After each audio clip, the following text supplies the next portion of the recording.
Okay, this is going to be a crazy one, and it's going to cover a lot of different topics. Due to that, I will consider this a survey style video. We will begin in the early 1900s with World War I. However, we can see here in the overview, we will cover the origins of German National Bolshevism, and the German brand is kind of where we're going to begin. We will then move to the Russian National Bolshevik Party and fill in some gaps along the way. We'll talk about the rise of Alexander Dugin from this party into more modern times. And we'll end with really an introduction. So we're ending with an intro to what I'm going to call alt-imperialist left. So this is a broad term that I'll most likely define in another video. So in a way, this is almost like a precursor video to the next video. Okay, just some quick housekeeping here. You might hear the term red-brown alliance, or maybe you've already heard of that. And if so, that avenue of research goes back further than where we're going to begin, which is really World War I, the Weimar Republic in Germany.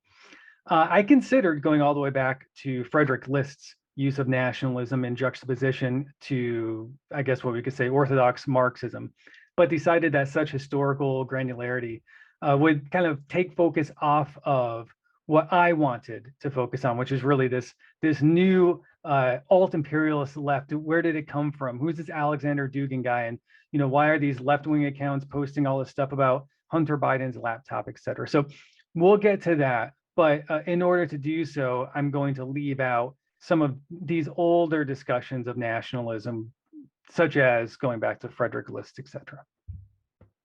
Okay, so let's set the scene.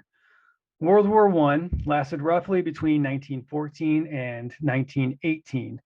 At this time, empires still existed, such as the British Empire, the French Empire, etc. While these Western European empires were beginning the process of moving away from colonialism, they still maintained colonial possessions, for example, South Africa or Vietnam. Germany, a Central European power, did also have colonial possessions, specifically in Africa, but it did not define their nation, their identity, their economy, or their politics in the same way as these Western European powers.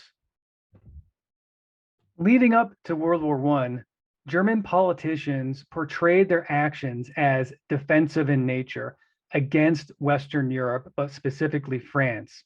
It's complicated with half-truths and infused propaganda. Search for the phrase, necessity knows no law, if you want to get into the nitty-gritty of this.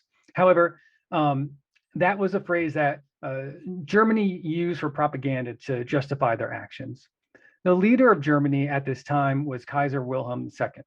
He portrayed himself and the governance style of Germany as militaristic.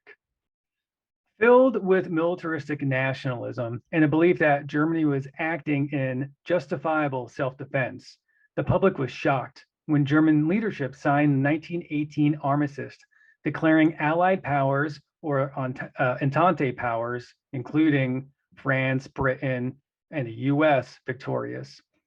This event created something of a cognitive dissonance, a social condition that created the perfect environment for conspiracy theories to flourish, and they did. Among these attempts to rationalize Germany's defeat was a stab in the back myth that blamed incompetent military leadership for the loss, coupled with various degenerate aspects of German society, including Jewish people, but also including many foreigners, communists, socialists, or anyone that was not somehow identifiable as being a quote-unquote real German. So to summarize to this point, Germany self-identified as a militaristic society, at least via propaganda. This was symbolized by Kaiser Wilhelm II. It portrayed its actions leading into World War I as defensive, true or not, and identified the aggressor as mainly Western European colonial empires, led by the United States. When their feelings of justification were met with defeat, there was a gap created between what they believed happened or should have happened and reality.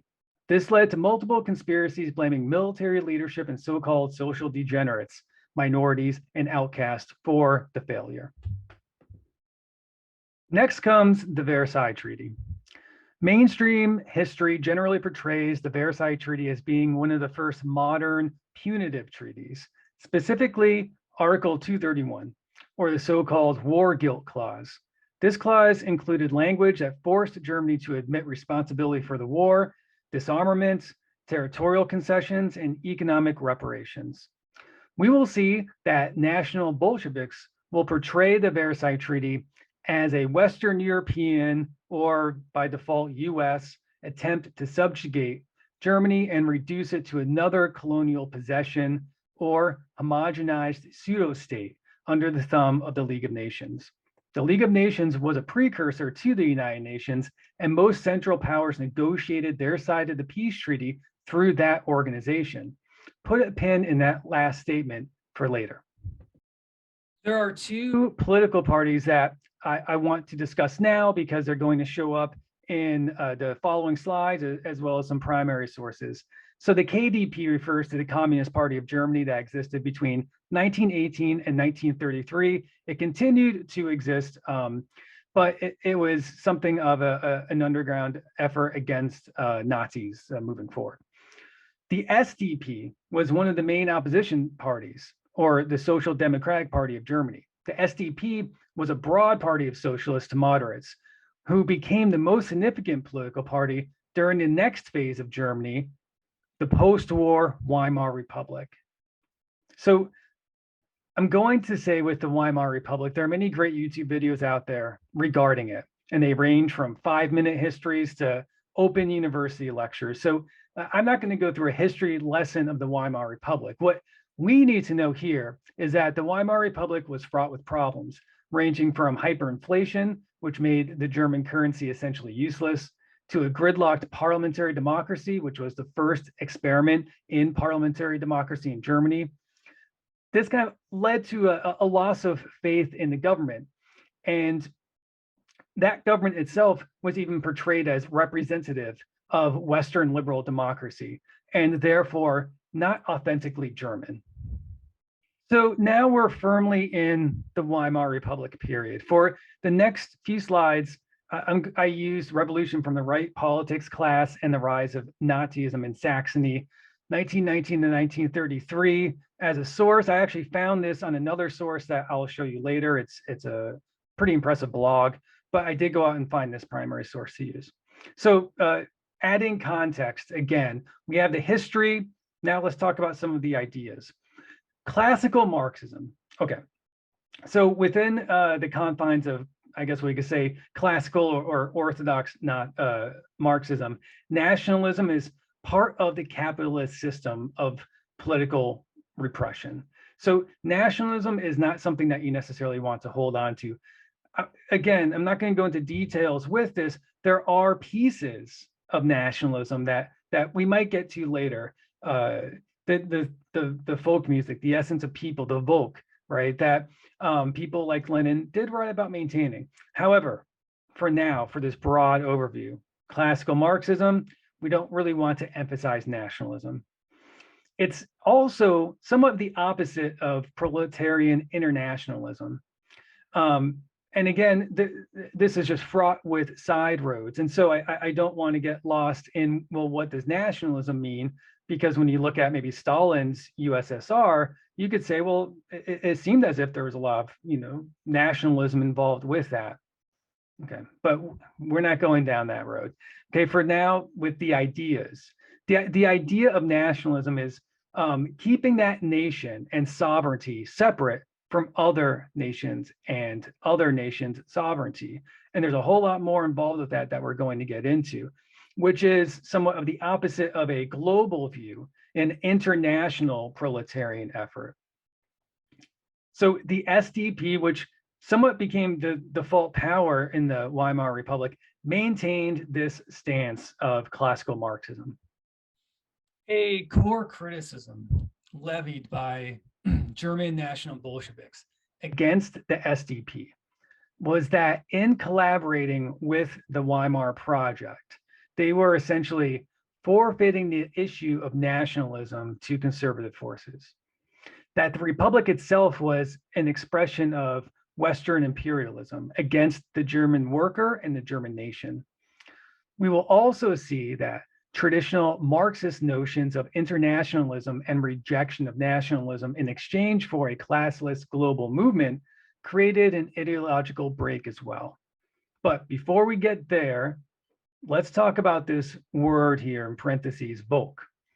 Translated literally, it can mean folk or a group of people. But for this video, it's going to mean much more. It is an overall representation of a people's identity, a culture, an ethnicity, and all of the things that create a nation. And we will get into what National Bolsheviks believe creates a nation. We'll get there. The romanticizing and symbolizing of the Volk will be a through line starting with German NazBols, going all the way through Alexander Dugin's work to modern portrayals of right-wing MAGA. It can inspire the art of classical romantic era music, traditional folk music and arts, and often romanticized ideal of a simple life. But most importantly, a people's individual culture. It can also inspire prejudice, xenophobia, isolationism, bigotry, ultranationalism, and war. The 1926 Old Social Democratic Party, or ASPD, was the first, or at least for us, the first expression of National Bolshevism in a political entity. The ASPD formed in Saxony, a region of Germany, after splitting with the SDP over the issue of nationalism. The official ideology of the ASDP is amorphous, but the organization is most important to us because it introduces a key figure, Ernst Niekisch. So off of the slide, 1926, the Old Social Democratic Party formed. The KDP, which recall is the German Communist Party, labeled the ASPD Social Fascists. The ASPD were also expelled from social democratic organizations. It was an abject failure in terms of elections, however, important because it was a stepping stone. Something else that I think is important for this foundational political party is ASPD, if we're starting in the beginning, is that it joined coalitions with many different parties, and that these parties created coalition against left socialists. So here we see a clear split. Ernst Niekisch is important because he's an influential figure for more modern thinkers, people that might call themselves National Bolshevist or some other type of self-identifier. We'll get to those. I don't want to go down that road yet. But so he's important because he's a foundational figure. He lived from 1889 to 1967. He joined the ASPD as the paper editor at first. However, he then became the face and the voice of the party. And he moved the party further to the right, emphasizing nationalism. As that party moved further to the right, it co-opted Nazi slogans as well. And many of the rhetoric that we discussed earlier, especially about things like stabbed in the back and those theories and conspiracies around World War I. So we've talked a little bit about differences with the left, but it isn't as if this political party was in the right either. So here's a quote that kind of describes how it identified itself as being different from conservatives at the time. What distinguished the rhetoric of the old socialists from that of Weimar's traditional right and from the theoreticians of Weimar's conservative revolution was the former's attempt to locate its constituency among the working class and to combine a nationalist program with one of social reform. Now, going back to the other side with the SPD, we have some quotes here from Ernst. The SPD was made up of grumblers and naysayers who had no patriotic love of the homeland. By contrast, the old Social Democrats had a warm heart for the fatherland. The old socialists were, in fact, attempting to construct a national socialism in a way.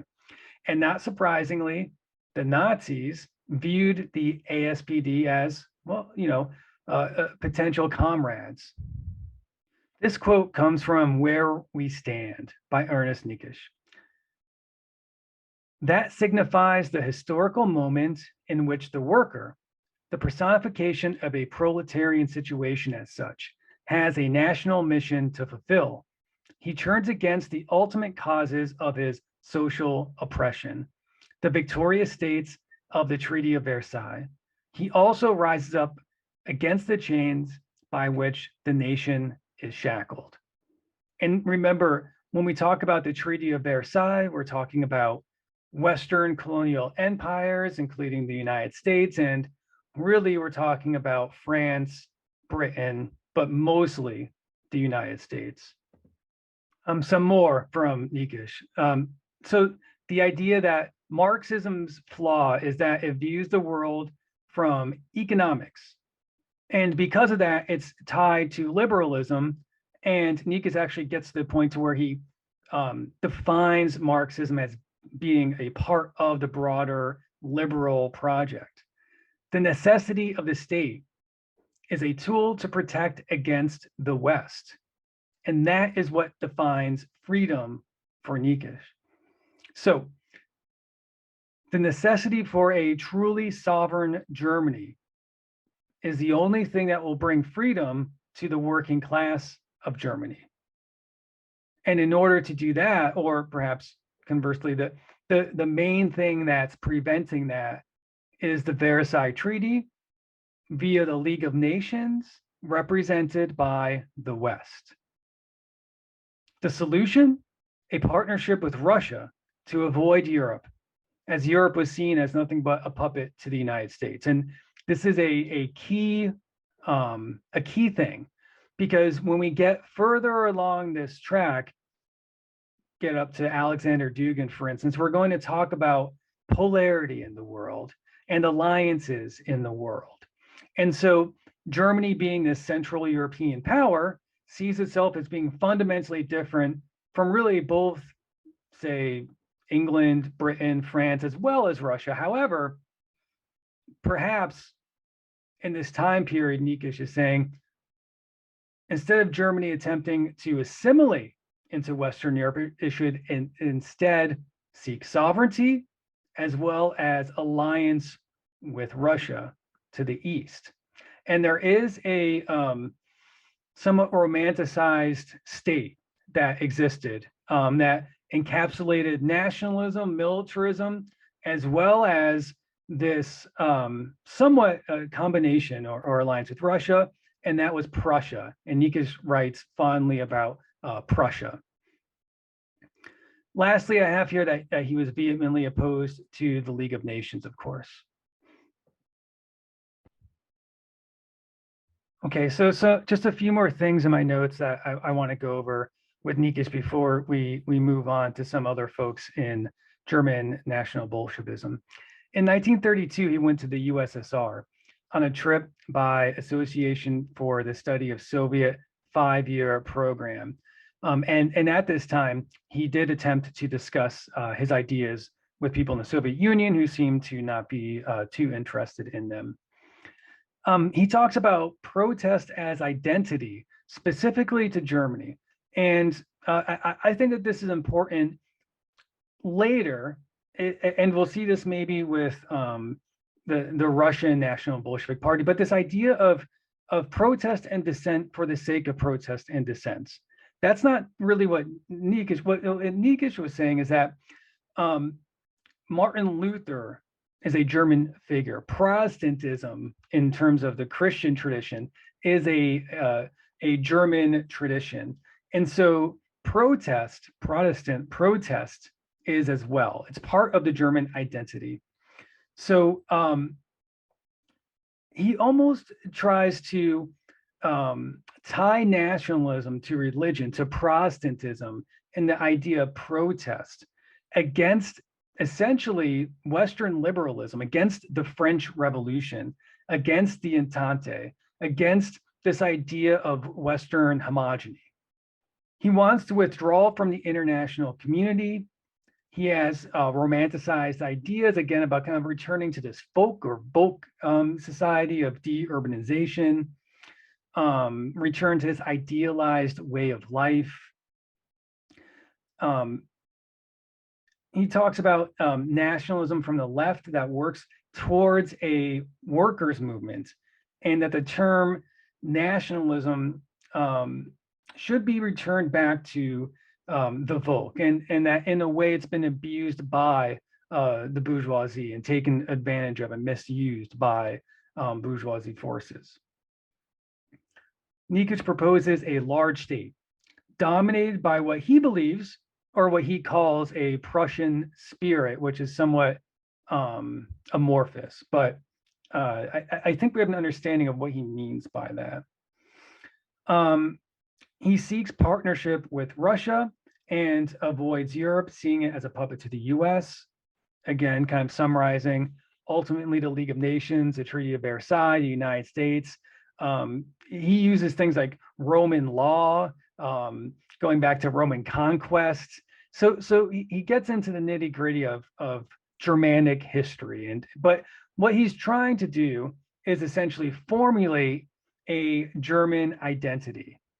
And we'll see some of these folks that we're going to talk about next actually construct somewhat of a formula to do this, create this nation for Germany. But Niekisch is important because he wasn't necessarily one of the first, but he's one of the most influential. And a lot of these themes that we're hearing, so being against Western homogeny, being against these international organizations like the League of Nations, seeking somewhat of a socialist or what we could call maybe left economic policy, while also trying to combine that with a conservative sense of nationalism, or rebranding nationalism to be this true, authentic character of Volk from within the people. And he sees this gap, and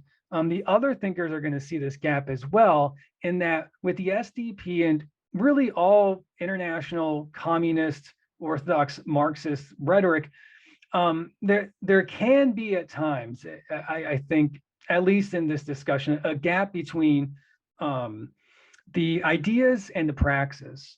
And that when these folks are talking about internationalism, perhaps at least in the minds of these National Bolshevists, that's not necessarily what the working class wants. And that the working class in Germany at this time is not seeking this international proletarian class revolution. They're seeking sovereignty. They're seeking independence. They're seeking their, yes, independence based on class, but that being tied to, again, exploitation of Western powers, as if they are just another colony, and that their working class is essentially being exploited by the US, by international organizations, et cetera. And along with that economic exploitation is also a lack of unifying culture, a lack of, well, nationalism. And that's something that the SDP just could not wrap their arms around. Okay, and so now we're moving on to two more important individuals as we march through German National Bolshevism, Heinrich Laufenberg and Fritz Wolffheim. Fritz Wolffheim and Heinrich Laufenberg become significant to this video after having joined the KDP in 1919. It was after this time that they joined forces to develop National Bolshevist ideas. Before I delve into this, we should note that Wolffheim was Jewish, and while he did associate with Nazis early on, he was later arrested by those same Nazis, dying in Ravensbrück concentration camp.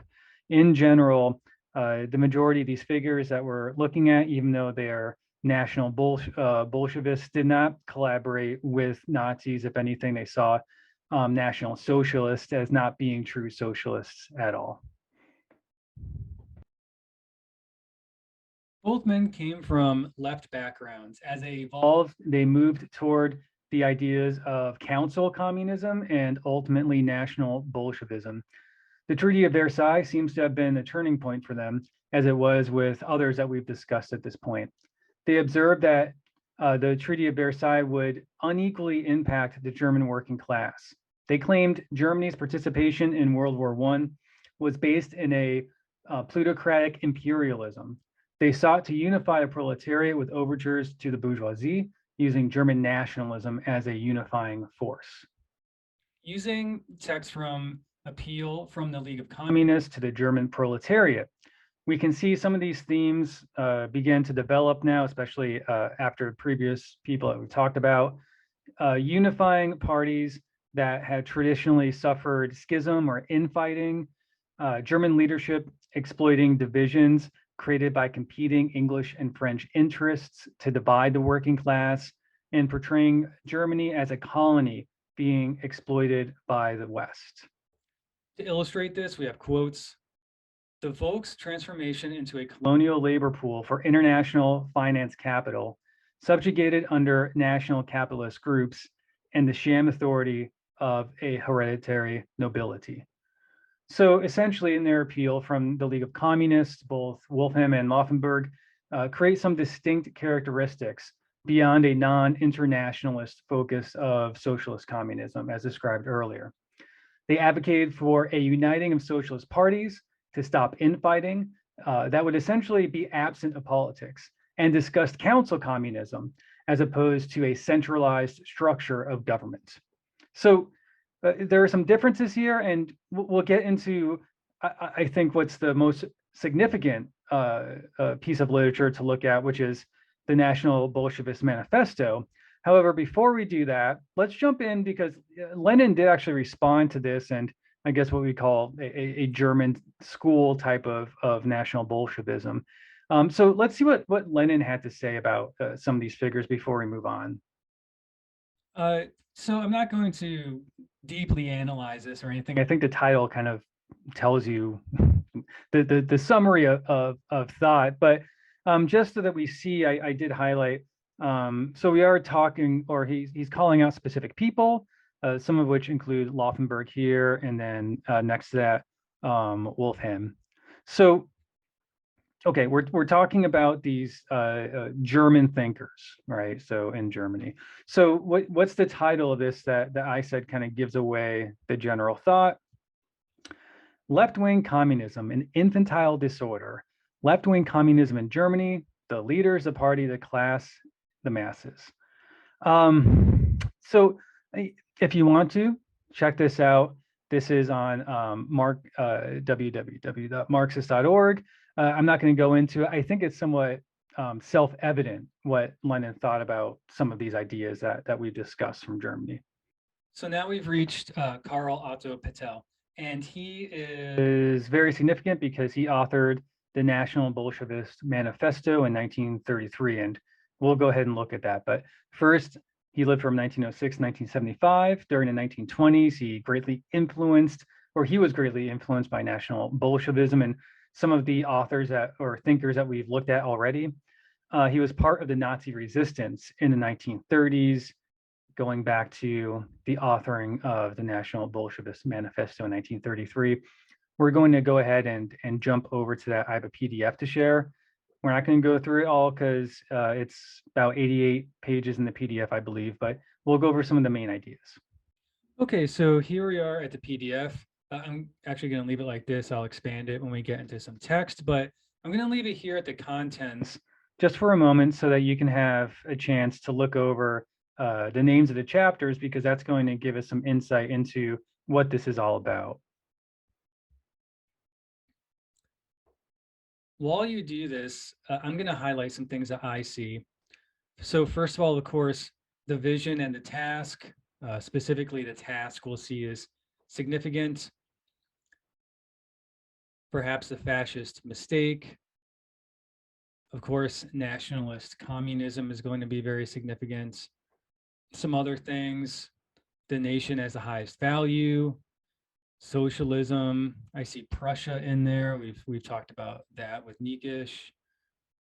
The class struggle as a nationalist demand. We've talked about that concept as well. Versailles being a very significant topic throughout all of this. And then kind of wrapping it up. Okay, so here we are at the task, and I'm going to scroll down a little bit. We can read this, but essentially what we're seeing is that Paetel is describing Germany as being different from the West. At the top, we can see this, that factions in the East, so this is talking about Europe, are already feuding with principles of Western thought, and that there's a solution.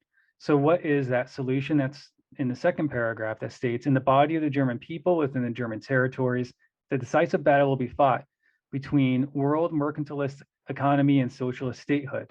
Here, the class struggle between proletarian dynamism and bourgeois self-reliance will be fulfilled. If we go down a little bit further, we're getting into the task. The task that lies before the young generation of political Germans is one of decades. To solve means giving a new creative meaning to that old misused concept of German imperial world mission. That on the third attempt, so moving on from Muller von den Bruck's expression, already carries this meaning. The German nation building, which was unsuccessful in the past, so he states these other people, will become a reality. To break away from this task means gambling away the future of eternal Germany, shifting to, and this is interesting here, Switzerlandization of the German Volk into its final stage. The name of this task is becoming a nation. So, what does all this mean? And there are parts I probably mispronounced some things, but in short, what we're seeing here is that Germany needs to become a nation, and that there had been attempts in the past that were unsuccessful. However, we now have a solution, and that solution is going to be essentially to be self-reliant.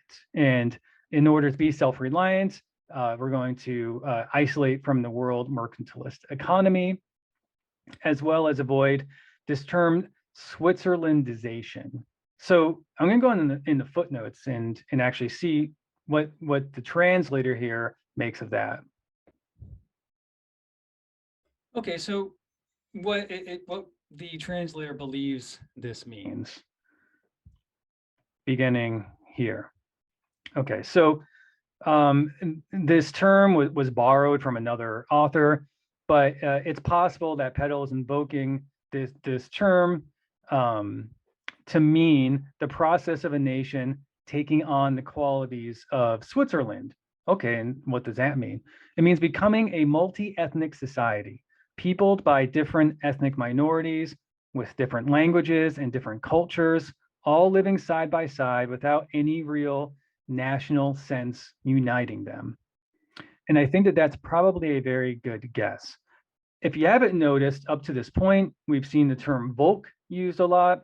We've seen it used interchangeably with the working class as well as the proletariat. And this is somewhat of a staple for National Bolshevists. They see all this being combined, and that in order to unite this people, and these terms somewhat used interchangeably, proletariat, working class, Volk, you need to use a sense of nationalism, and specifically for Germany, being kind of caught in the middle of East and West, a central power not yet realized, the idea of sovereignty is very important. So, and remember, with Niekisch, the idea of independence means using the state to be independent from the West, i.e. France, Britain, the United States, the League of Nations, etc. So this is building upon that. And we're seeing now how ethnicity can be involved in this, right? How you can't divorce Volk from ethnicity. That doesn't mean that this is some type of Third Reich racial superiority thing. It's not necessarily that, but it is an argument stating that multi-ethnic societies, right? People or countries with ethnic minorities, people speaking different languages, I guess what you could call cosmopolitan or just multi-ethnic and multicultural in today's world, that there's no uniting force. And so due to that, I would think the argument would be that there's not going to be any type of proletarian revolution. put a pin in that as well. I said that before, but this is going to be something that we see much later on, especially in critiques in 2022, say about issues, or I should say, dismissing or belittling issues such as trans rights or feminism, for example, in exchange for a type of kind of red-pilled socialism. Okay, so then picking back up with the task, right? The task is to become a nation. And so to become a nation, the guarantor is called socialism, and the path to that is revolution. Only those called to this task from within will understand what it is about, alone and above all, to open the door to tomorrow for a proletarianized Volk.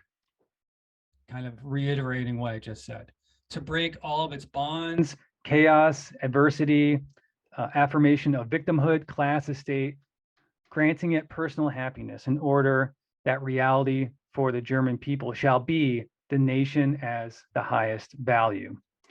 So we have the building of the nation through socialism. You obtain socialism via revolution. And who's going to conduct that revolution?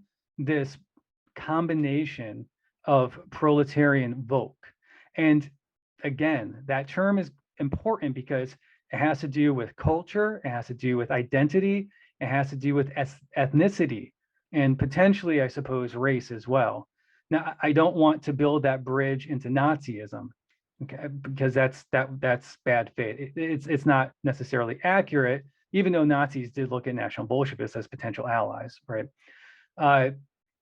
But it's important, as we'll see in the future when we start to talk about I guess what we could say multipolarity, when we start to get into Alexander Dugin. So to continue with this, in the footnotes of the primary document, the popular misrepresentation of the concepts race, Volk, nation must finally be brought to an end. From racial and other indiscernible elements arose the Volk. So this argument is circular in my mind, but I'm not here to debate it. But so Paetel is saying that from some type of race, and he's vague. I think he's purposefully vague to separate himself from National Socialist racial superiority writings. From racial and other indiscernible elements arose the Volk. The nation as the historical form of this biological fact that emerges into the consciousness of the Volk comrades. And so the nation is the historical form that the Volk create, and they create it through this type of shared consciousness, right? And this has not yet happened in Germany. So the task of socialism is to create the nation, like we stated before, out of the mass and populace of the Volk, or as Hegel would phrase it, for the people in themselves, to become the people for themselves. There is therefore something inadequate in the definition given by, okay, and this goes into trying to separate himself from fascism. But this is very important. The concept's almost like pillars, right? Race, Volk, nation. And it's not that maybe one race is superior to another. However, it's still important that we're tying the idea of race to Volk, and Volk, folk, whatever, interchangeable in a way, being the culture, the identity of a country. Again, being important because now what we're doing is we're essentially saying that mono-ethnic states are needed to create a true nation, right? To create this unity of folk comrades. Important in this time, but also, again, important in more modern times, because this is going to be the argument that we see with modern people in 2022 against things like the European Union, against the United Nations, against a polarized world, against Western homogeny, all these things, right? And it sounds good until you dig down a little bit and you say, well, okay, well, what does that mean, right? And this is where some of the troubling issues arise from. I think that, and I know that I'm skipping around, but I think that this piece is somewhat important too, because there are overly simplistic explanations of National Bolshevism saying that it's basically just taking communism and fascism and combining them. It's not necessarily that accurate if we're talking about the German school, at least. So here it states, socialism will transform German citizens into appendages of the German state. The contradictions between nation, Volk, and state will be abolished by it and refashioned into a new synthesis. So if in order to create the nation, right, if the guarantor of the nation is socialism, what this little paragraph is saying is that the Volk, or the proletariat, as we've seen already being used interchangeably, so the proletariat via socialism is going to create a synthesis. So it's not as easy as saying, yes, it's communism and fascism combined, but it's also not so simple to say that there is no synthesis. There is a synthesis. It just seems as if what's attempting to be done is to distance whatever that synthesis might be away from National Socialism and white supremacy, et cetera, that was happening in Germany at the time. I'm not here to make that argument, for or against, but synthesis does appear throughout this document, and this notion of, if the Volk is based in ethnicity and race and other indistinguishable things, but if we're saying it is ethnicity and race, if the nation is the guarantor of socialism, ethnicity, race, that creates the state into the synthesis. You can see how potentially these arguments could be frowned upon by Orthodox Marxists at the time, as they were by Lenin. I think that this section is useful as well. Why not KD or KBD? KPD, remember, is the Communist Party in Germany. Revolutionary German nationalism strives for, as its ultimate political goal, the sovereign German nation. Revolutionary Marxism, the KPD, strives for, as its ultimate goal, the classless society. So this is reiterating some of those things that we discussed earlier. Revolutionary nationalism affirms the class struggle as an organic upheaval in the leadership of the body of the Volk. So again, that term, the Volk, being used. Revolutionary Marxism views history as a succession of class struggles. So this is interesting, but again, I think that differentiation using the word Volk is significant. Another particularly interesting section that we won't really get into with Alexander Dugin, but I think that's very much a part of his writings. Revolutionary nationalism understands the potency of the idea, the need for a religious renewal, and the existence of irrational forces. So religion being embraced, okay? Its ultimate goal, and in folkdom, a fateful eminent power. Revolutionary Marxism, building on historical materialism, interprets the process of human history from their economic conditions and assigns the ideological superstructure to the secondary role. Belief in the irrational is to be overcome, of course, religion being part of that. So this is a major difference. The concept, when we're talking about the Volk, of unifying them with nationalism, but also embracing religion to an extent as a unifying force. We saw that with Niekisch talking about Protestantism in Germany, and maybe not even necessarily the scripture writings in the New Testament per se, or the Protestant Martin Luther interpretations of that, but as a German people taking the idea of protest as a part of their Volk, their community, their identity, which is separate from other places. The next section differentiates issues with fascism, essentially, that National Bolshevists have versus Orthodox Marxism. Revolutionary nationalism is anti-fascist because fascism, aside from its racially alien characteristics, does not understand how to incorporate the leadership of the proletariat. Revolutionary Marxism sees in fascism a militant self-defense movement as for the structure and interest of the capitalist system. So this is important because there are other writings that I didn't include in this that stress the significance of militant self-defense, written by National Bolshevists. So they're making, or this is making a differentiation in a way to say that we actually agree with this.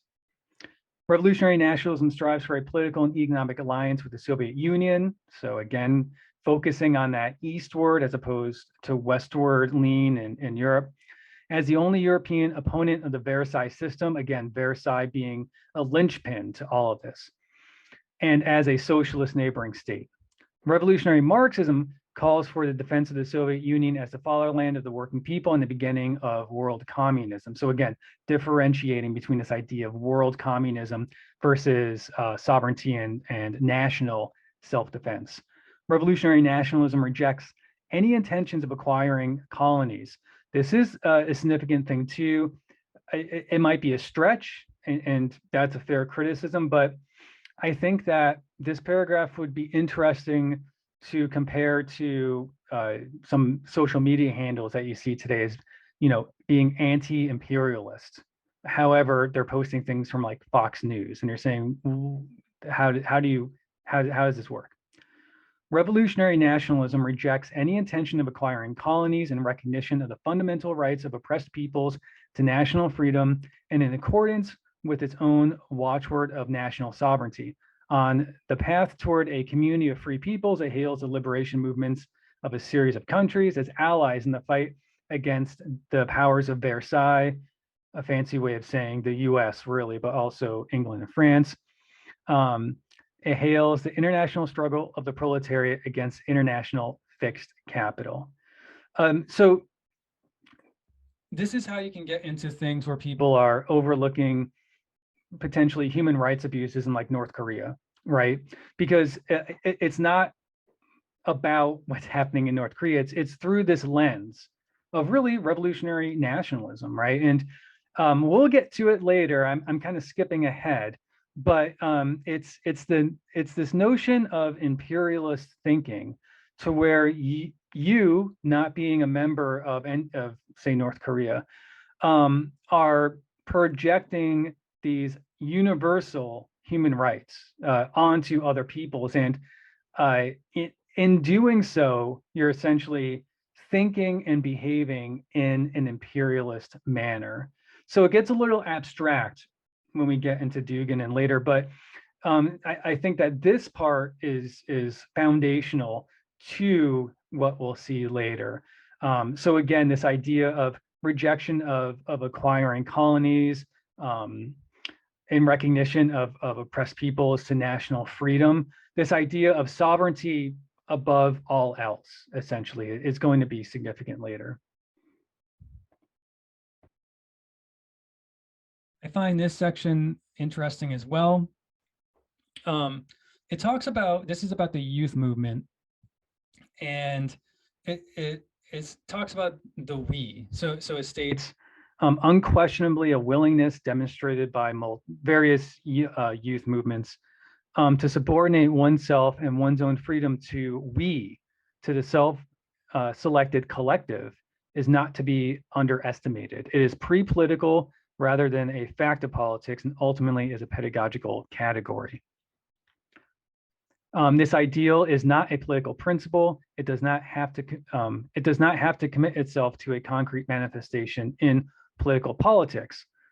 So all of these theories can achieve state power tomorrow and will be able to transfer laws of collective life from young people to the state order are indeed beautiful, but are regardless just a romantic utopianism. So I just find this interesting that this concept of the we or the collective is being described as utopianism, something that that young people think of. These are all youth movements, and these are criticisms that he's applying here. The face of national communism.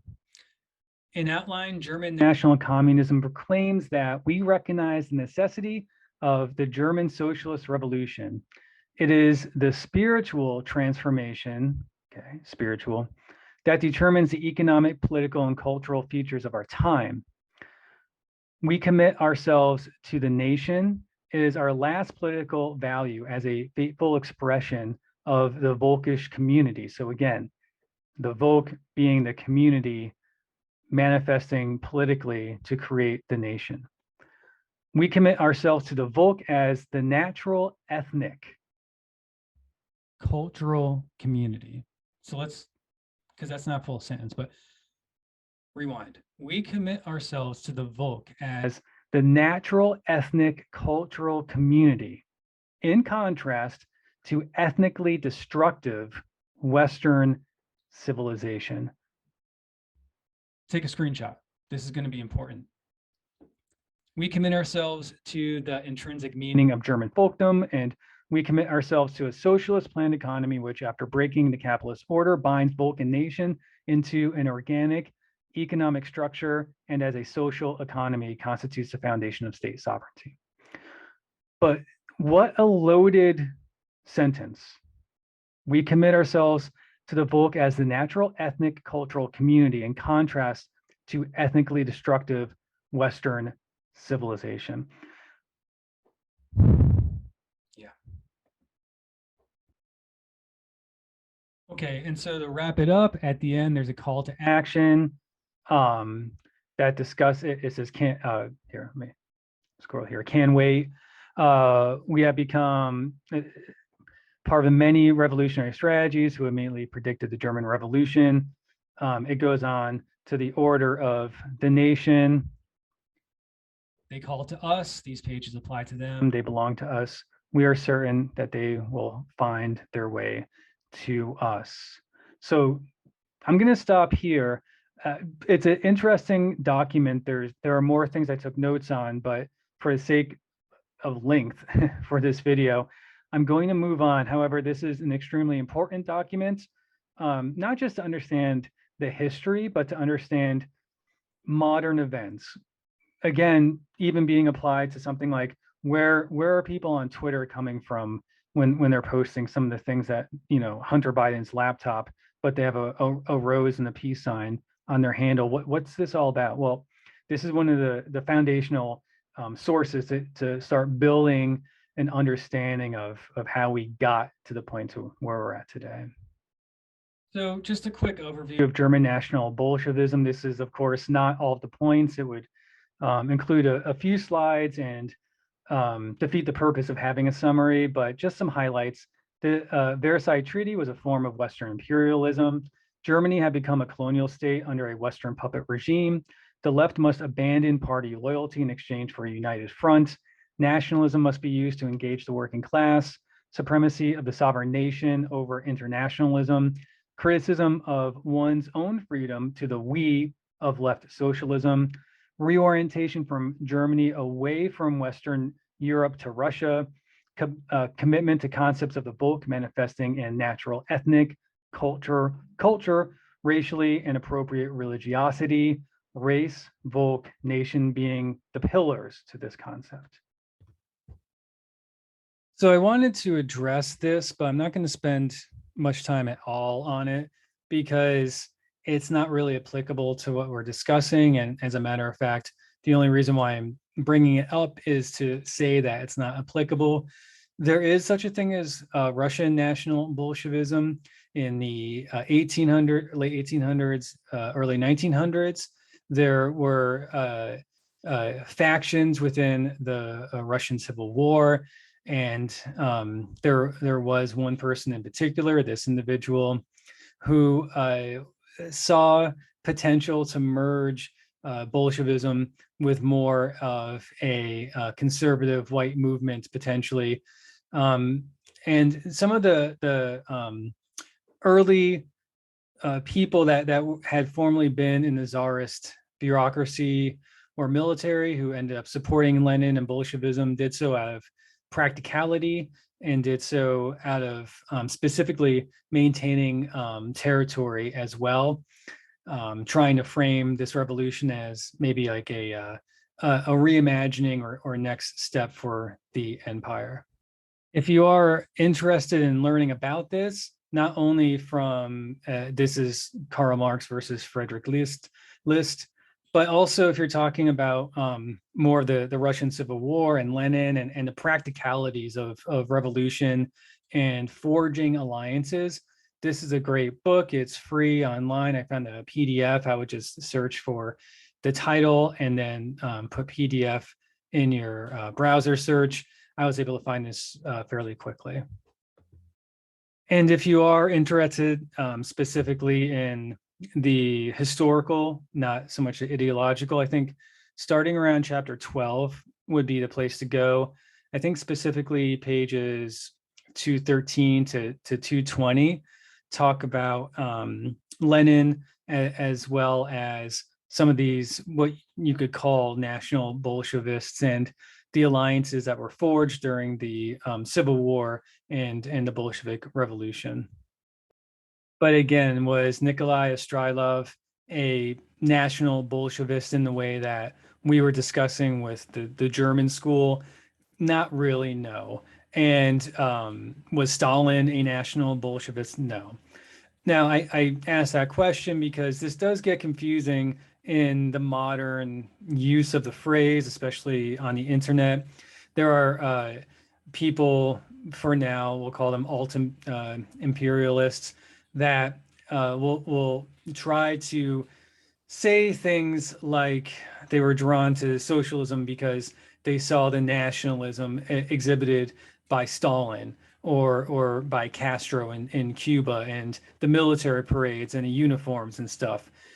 Now we'll get there, but just understand that that's not the ideological same as what we were talking about with Germany. And many of the examples that they give are former colonial states as well, which adds a whole different paradigm to that conversation. So I'm not going to talk too much about this Russian National Bolshevism. There are other articles out there as well that go into it. You can go back to Friedrich List and look at his emphasis on nationalism. But if you're interested in that nuts and bolts, I think it's really looking at that the alliances that were forged between former employees, we'll say, former allies of the Tsar in the Civil War, and how those came to be, and what influence those might have had. But I'll also say that it's maybe parallel to this subject, but not necessarily interlocked to it. And we finally got there. We got to the flag from the memes that you all probably know. And from here on out, we're going to get into theory with Dugin for sure. But I think that what we'll be talking about might be more applicable to your interests and to social media and the political discourse in 2022. Again, that German school is important for a basis of understanding. I think a lot of the ideas are copy and pasted into modern narratives, and I think Alexander Dugin borrowed heavily from them. I don't think that Russian nationalism or Russian, Bolshevist nationalism during the Russian Revolution is really that applicable. However, it's something that I wanted to at least touch upon so that it wasn't completely ignored. But here we are. And now we're going to get to some pretty interesting individuals. And specifically, I'm thinking of Eduard Limonov. So the Russian National Bolshevik Party, okay, let's just get into it. Existed roughly between 1993 and 2010, 1993 being significant because it was shortly after the collapse of the Soviet Union and the organization of what today is the Russian Federation. Its two leading members, Eduard Limonov and Alexander Dugin. Dugin's going to be someone that we will get into heavily in shortly.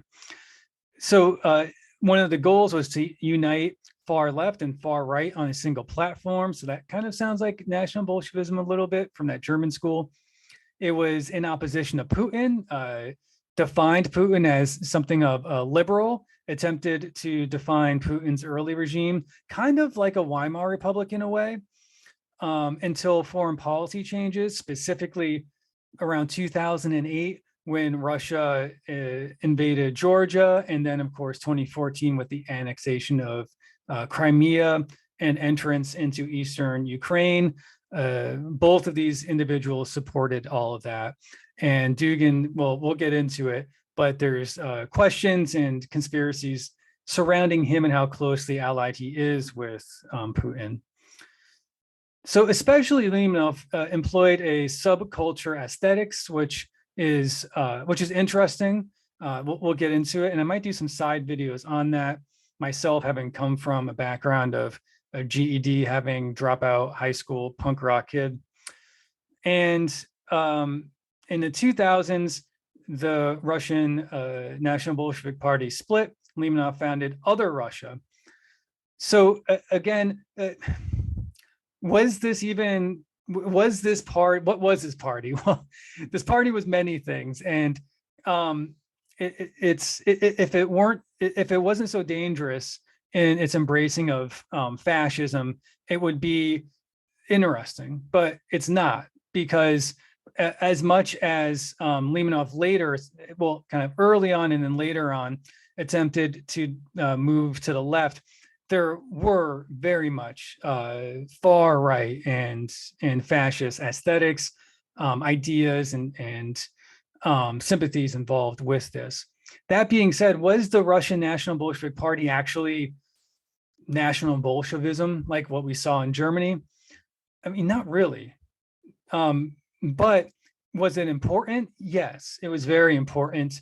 And I would argue that the aesthetics, the attitude, and the abstraction of these ideas with this party laid the groundwork for, Nazbol gang and the contradictory and multi-angled discussions that we see today on social media, to where we're not sure what anything really is. So let's start with Limonov. Born in 1943, died in 2020, so recently. He was a poet and an author. Exile we'll look at in a moment, but I also have that there because there's questions of whether or not he was actually exiled from the Soviet Union. He did move to New York City, and he lived there from the 70s into 1980. He then went to France and spent a decade there, returning to Russia in 1991, which would make sense if he was exiled. The Soviet Union having collapsed or having been in the process of that upon his return. When he did return, he founded the Russian National Bolshevik Party. He's between him and Dugin, he's definitely the aesthetic, he's the artist, he's the attitude, he's the bigger than life figure that I think a lot of the sarcastic Nazbol modern memes aesthetics kind of gravitate to and from. He's contradictory, and he's hard to pin down. But we're going to look at some of his own writings, not necessarily his poetry or literature, but interviews and social commentary, just to see where he was coming from. So to accomplish this, we're going to look at the website of National Bolshevik Party. They have a whole section. I'm looking at the section entitled The Other Russia. And when we scroll down, you can see on the left, Word of Our Leader, different things written by Limonov. And then going down further, you can see some of the lectures involved here to get an idea of what this group is all about. I'm looking at lecture 8, The Misfits, lecture 1, The Red-Eyed Monster, The Family, where do old women come from, right? So schooling, they stole your childhood, capitalism is syphilis. You get the idea. So, there's an edge to this. There's an underground quality to this. There's a, I don't want to say a punk rockness to it, but there is this feeling which makes sense. Limonov having lived in New York and having partnered with other folks in Russia as well, who were in somewhat of a kind of like skinhead punk rock scene too, kind of borrowing that language, that edge, the way things look. So this all has that kind of appeal to it. And so aside from all of the posturing and imagery, I think that the first few paragraphs here in lecture 19, revolutions, globalism, and separatism, might connect some dots.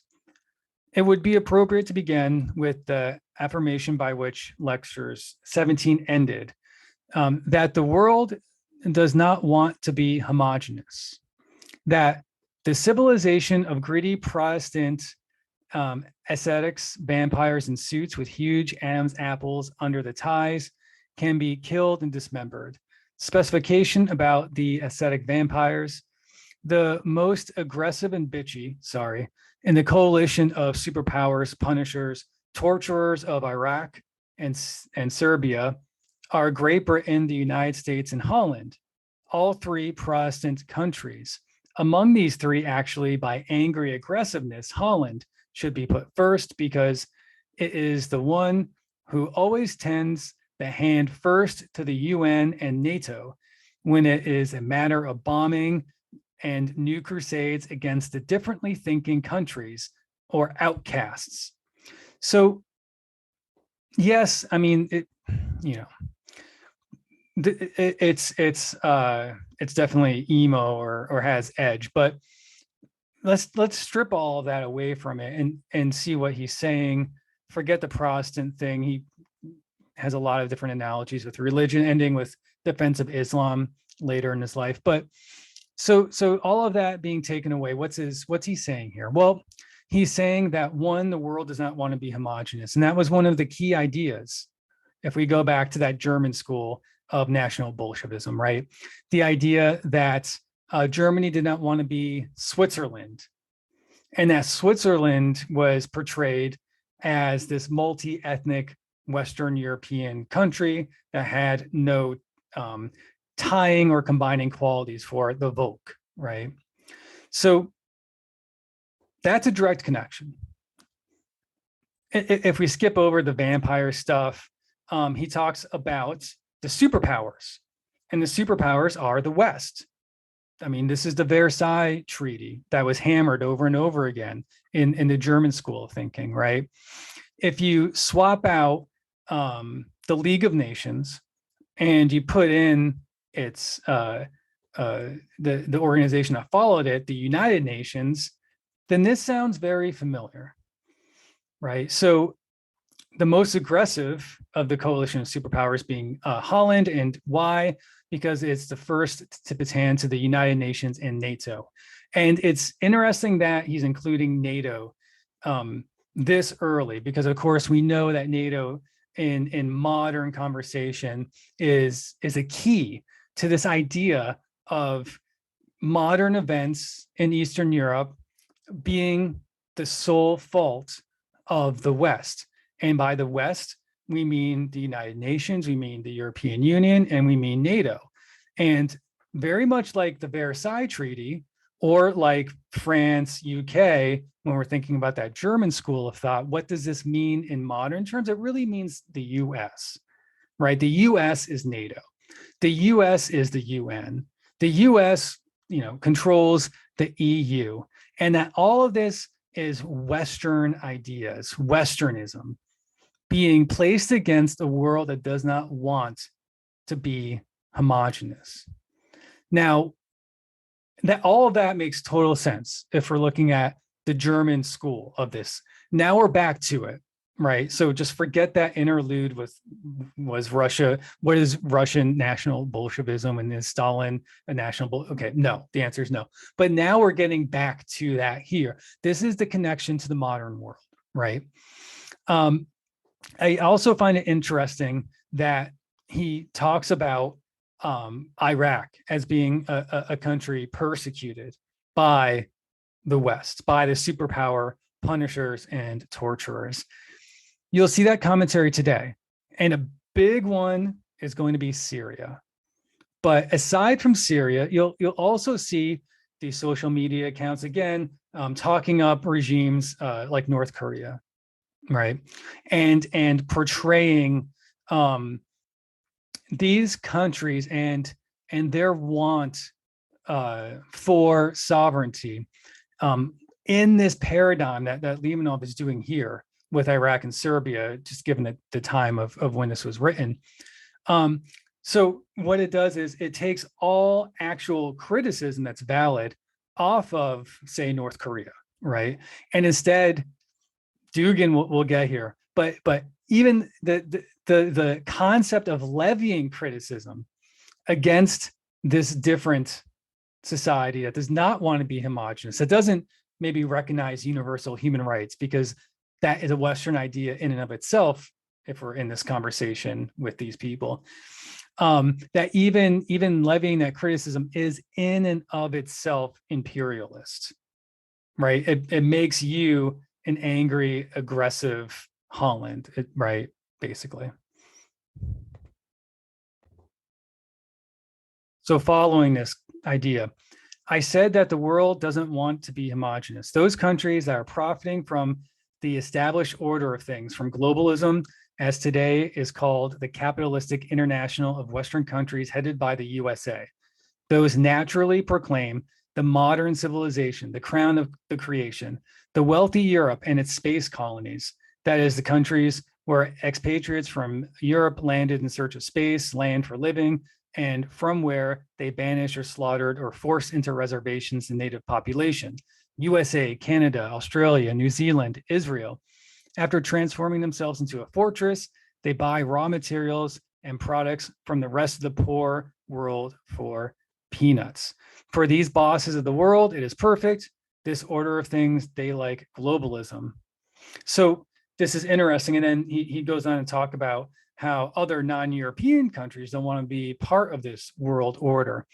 And when I said put a pin in it to many of those things earlier, take that pin and take those papers off the wall and start looking at this again, because this is the reformatting of all of that German school thought.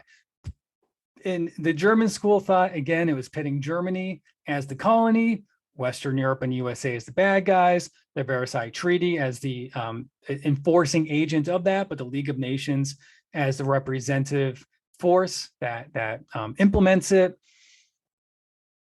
Take out some of those words and modernize them. The UN, the EU, NATO. We even have here globalism, and that's going to be an important one too.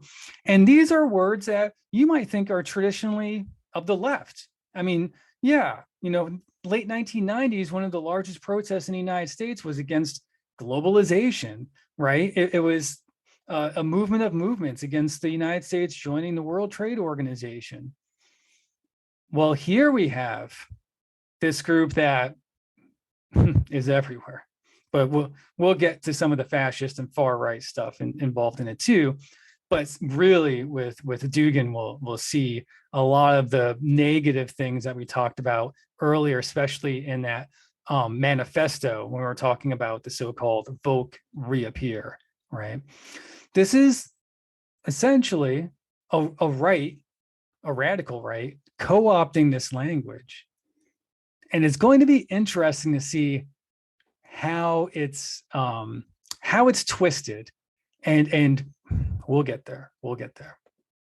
This was a pretty decent article that I found. Radio Free Europe, Radio Liberty, Russia, National Bolsheviks, the Party of Direct Action.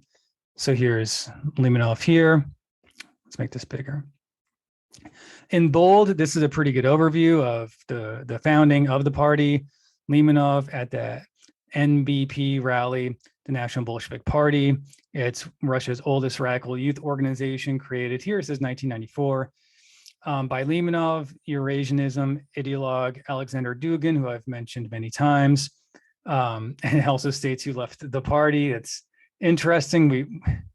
we won't get into it. I read that it had to do with Dugin believing someone like in their headquarters had stolen money from him, and Limonov refused to say that the person stole money. It was something very juvenile like that. It could be incorrect. But that's what I read, and it would make sense if we're talking about this type of movement. To me, having lived in some squats in my time and dealt with that. And to kind of support that, I also incorporate some other individuals that were so-called rock musicians, but I mean, they weren't playing the Eagles. They weren't classic rock. You know, this is probably skinhead stuff, Oi music, punk rock, etc. So going down here, we have some figures, although, you know, who knows about membership, and some stats saying that members of this party were existing in other countries as well. Down here, I think it gets more interesting that NBP's leader and its cult figure, Eduard Limonov, at this point, 62, was a man with an unusual history. So it goes through, it's interesting. It talks about how he was born in Ukraine, and he was in the kind of the Soviet literary underground before potentially being exiled, moving to New York City, writing a book called It Is Me, Eddie, which is one of his more famous books. It's been translated into many languages. He then moved to Paris, because of course you would if you were in this kind of avant-garde lifestyle, where he lived with other literary folks and poets.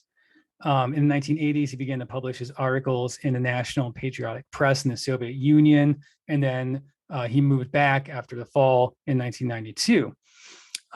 He began working, and it says here, ultranationalist paper, which is kind of like code word for right wing, and quickly began to gain influence, especially with young people frustrated by the hardships and reforms and embittered at the West. And this is very interesting. I don't want to spend a whole lot of time on it, but you know, I lived through this, and I think that for young people, it might not be something that they understand, but the transition of Russia from the Soviet Union to the Russian Federation was not a smooth one.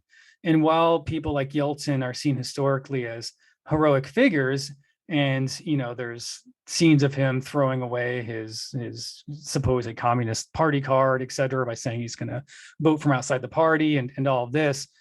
The economic transition, especially in the 90s, was very difficult. And so you had a generation of young people that were just ripe for this type of movement, I guess you could say, this type of dissidence. And I think that in some ways you could compare this to what Paetel was saying in Germany, to those German youth movements, and how he was attempting to support them, but criticize them in what he saw as their utopianism, and essentially that utopianism being steeped in Orthodox Marxism and internationalism.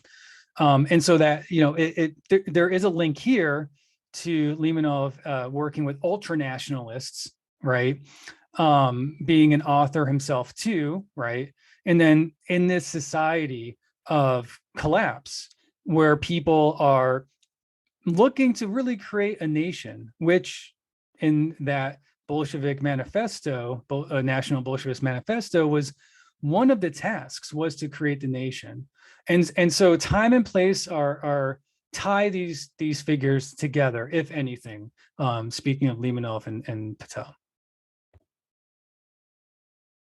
So moving on, armed by his political experience in the West, Limonov proposed the creation of a revolutionary party of a new style, like those National Bolshevists in Germany, that could attract young people with a combination of extremist ultra-nationalist propaganda and direct action, as practiced during the Maoist student protests in France and other European countries in 1968. Limonov suggested calling the new party the National Bolshevist, as he believed that communism as a word had been compromised by the reactionary policy of the Communist Party, which he blamed for losing the USSR.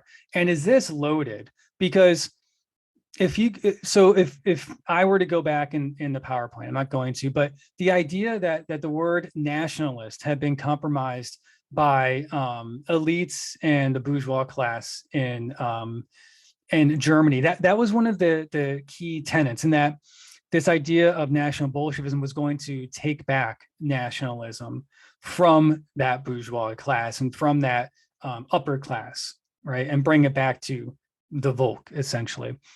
Well, here it's saying that a very similar thing, the idea that it isn't that communism is bad, right, like nationalism in the context of the German school.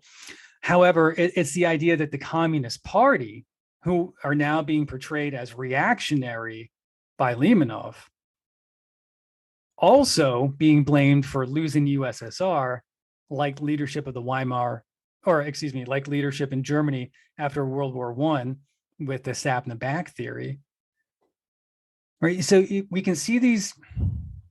There's lots of intersecting lines, and perhaps I'm creating a narrative, and that might be true, but I'm not doing so with the express purpose to form a conclusion.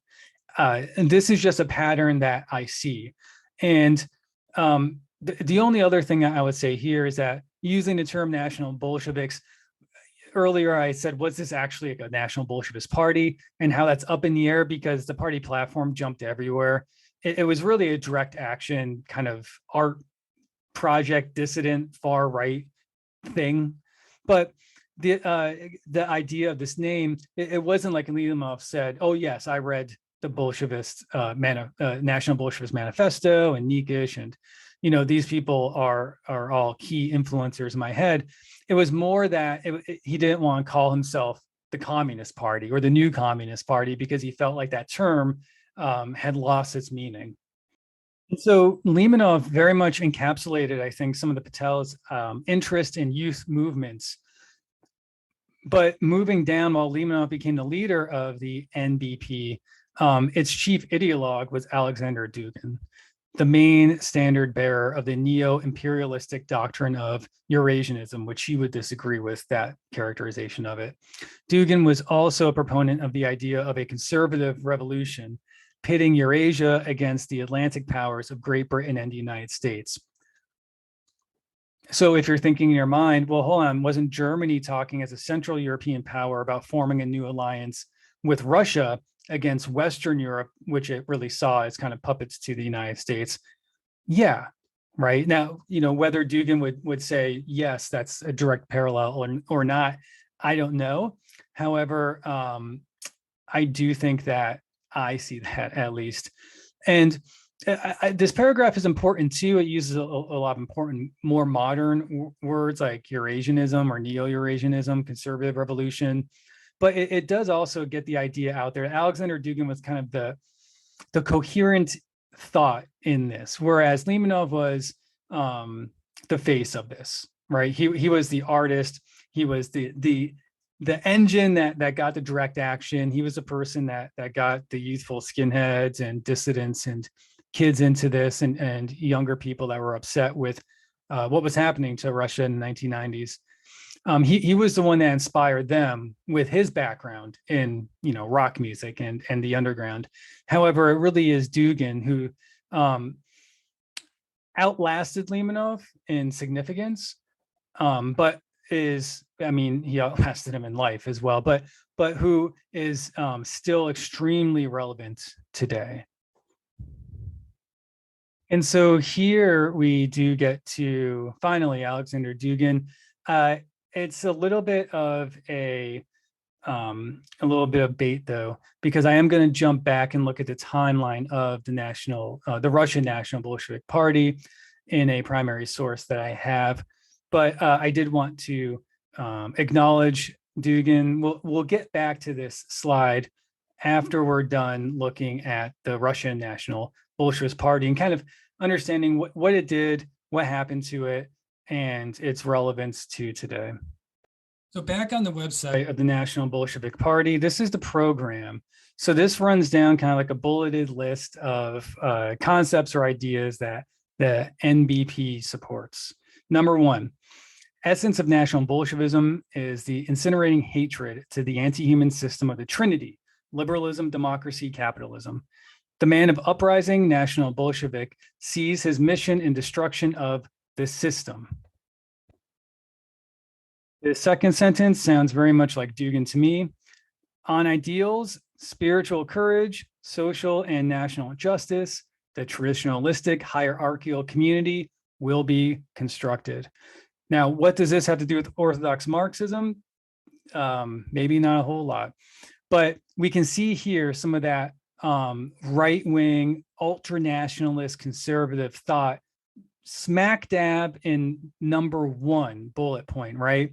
But being combined with this hatred of liberalism, democracy, capitalism, things that the left or the modern left say that they also despise as well. I see this number 1 very much being, if it were in a drawn form, a meme that we would see on Twitter by some accounts that has anti-imperialist on its handle and roses as well, right? So this, I think there's a direct correlation to modern day events. So all that having been said, that last sentence, ideals of spiritual courage, social, national justice, the traditionalistic hierarchical community will be constructed. It's not that much different than the National Bolshevist Manifesto when we saw descriptions of what the Volk actually means, right? When we got into some of those problematic excerpts from that PDF, some of the words are a little bit different, but I think that the intent behind them is at least very similar. So running through these, number 2, foreign enemies of National Bolshevism, the West, right? USA, NATO, and anyone within Russia that collaborates with these forces. The purpose, I think at the end, creation of huge continental empire is interesting. It has Alexander Dugin's fingerprints written all over it. Moving down, the same with geopolicy. Without going through this, again, this is very much Duginist type rhetoric, looking at friendships, Germany, Iran, India, Japan, etc. Going down a few to culture, science, and freedom. The idea of complete freedom, do that you want, will be your unique law. Down to point 23, personal, in all caps. So who is this? They're saying we're not right, we're not left, but a national party of Russians. Russia is defined not on blood and not on creed. The one who considers Russian language, Russian culture, his own, history of Russia, his own history, who has spilled and is ready to spill their own and another's blood in the name of Russia, et cetera, et cetera. It's all very dramatic, but it sounds like what they're trying to get at is in this point distance themselves from accusations of fascism, essentially. So if you're willing to do all this stuff in caps, then you're with the program, basically. JSTOR has a PDF timeline from a journal article titled "The National Bolshevik Party, 1993 to 2001: A Brief Timeline." So it's pretty good. You can see that the timelines, again, the beginning and end dates are a little bit different, but this really runs through the key events and people within the organization. It's from the New Zealand Slavnik Journal. So beginning on page 92, it talks about Limonov as well as Alexander Dugin. Sometimes you'll see Dugin's name spelled differently, especially his first name, talking about how these are the founders of the group, as well as a guy in a Siberian punk band, Civil Defense. And really 1993, it appears that the politics kicks off with Limonov running as an independent candidate in an electoral district. So as you can see, it goes, it's fairly precise. And so I'm not going to go through all of these, but you jump ahead a year into 1994, a rally of revolutionary opposition to Moscow, the October Club, co-organized by the National Bolshevik Party with members of the right-wing Russian National Unity. So we talked about Russian National Unity in a separate video talking about Russian extremists in Ukraine. RNU is not just a right-wing group, it's a terrorist organization, and they train international terrorists and far right-wing extremists.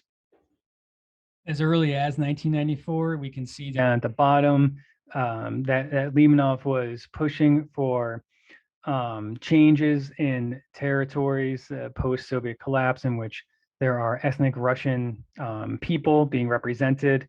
And we already see Belarus and Ukraine being two things that are pointed out. Of course, two flashpoints in recent history, especially Ukraine, but Belarus as well, something that that gets a lot of press coverage.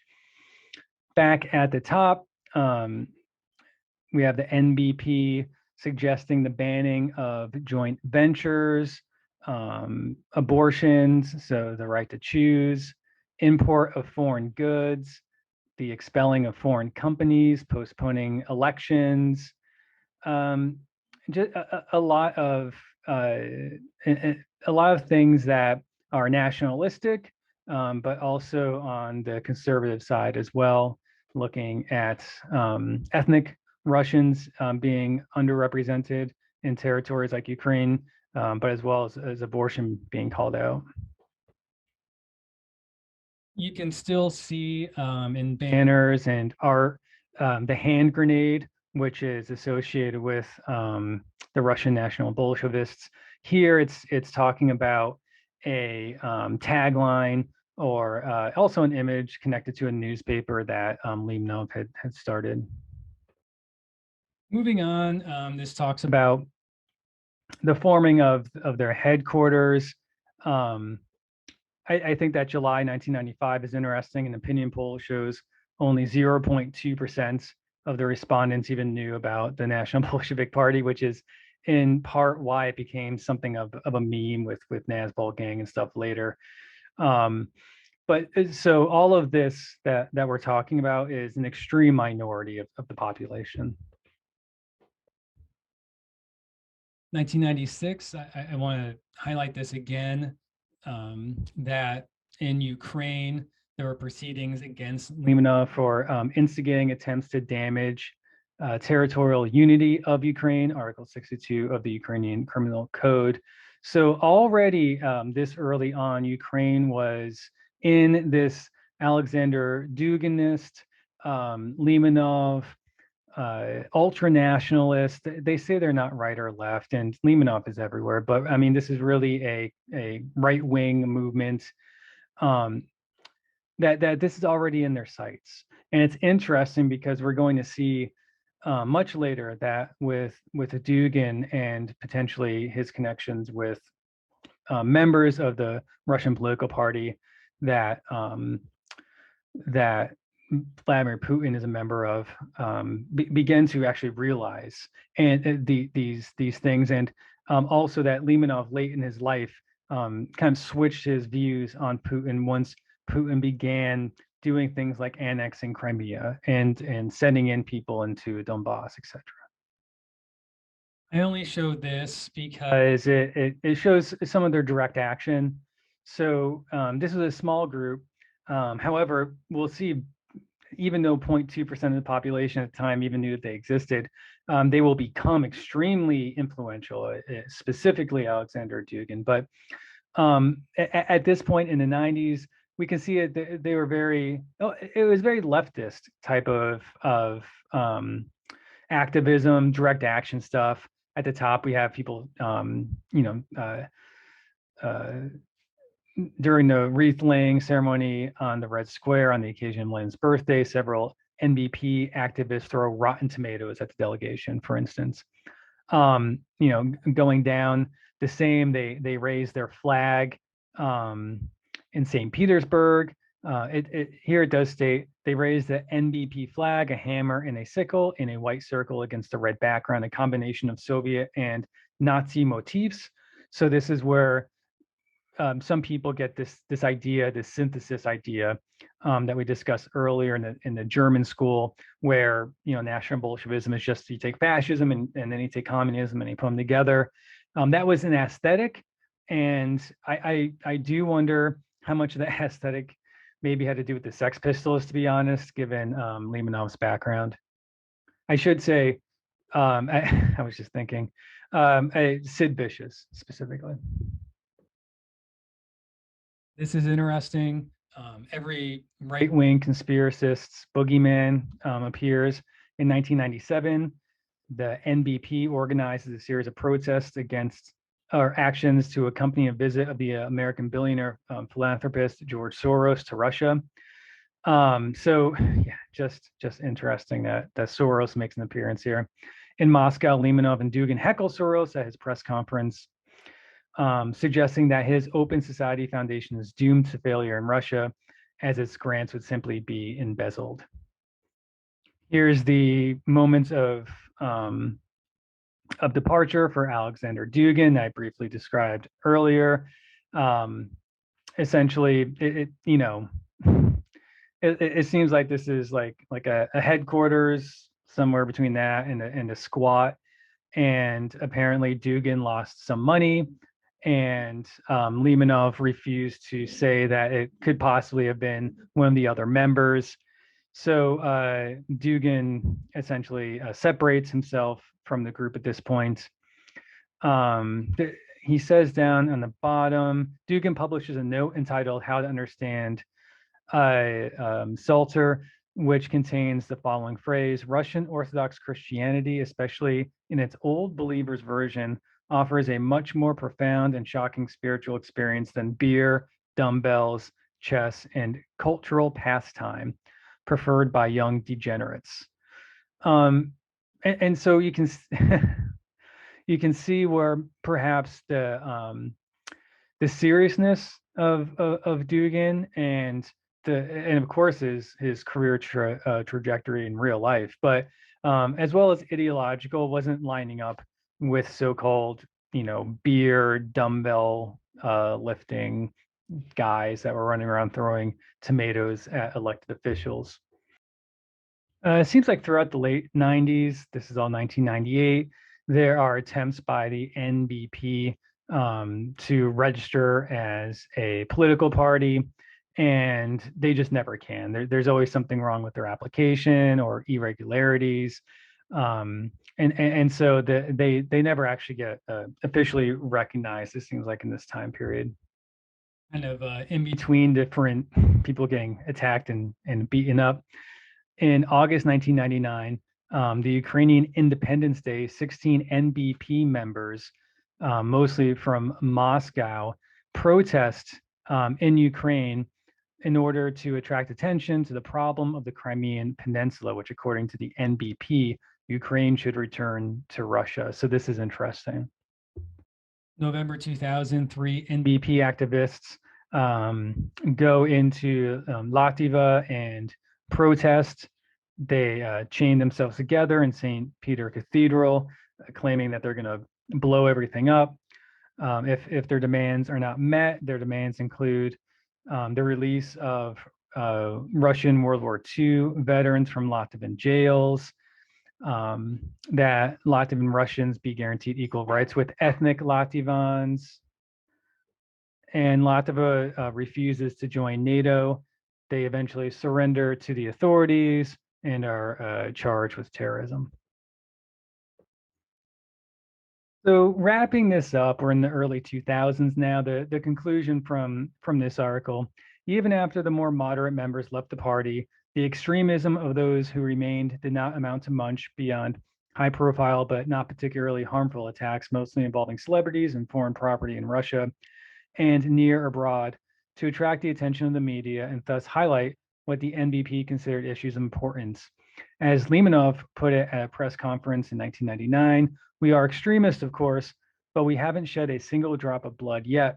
Paradoxically, this rather prudent brand of extremism, which some observers have likened to performance art in the spirit of collective action, proved too controversial not only for authorities, but also for the NBP's real and potential right and left-wing allies. We have here some criticism. For instance, they were dismissed as a tiny party of bohemians led by a self-professed bisexual.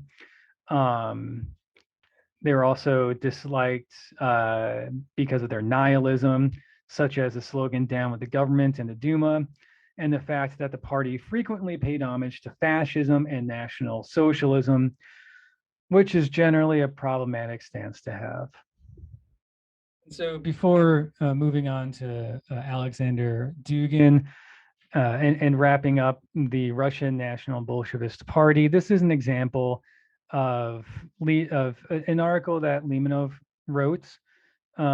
It's from Exiled, so that kind of goes back to was he exiled from Russia and New York City and then in France. I'm not going to read through it because it's really shock and it's over the top.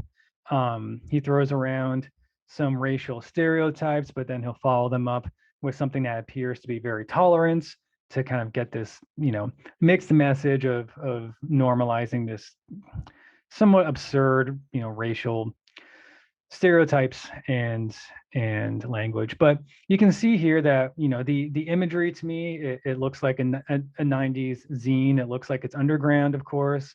It's the Exiled, it's the X-Files, of course. This was the era of the X-Files and what that meant. But everything about it, the black and red, the black and white photo with the sunglasses. I mean, this is all just it looks like a zine that is online.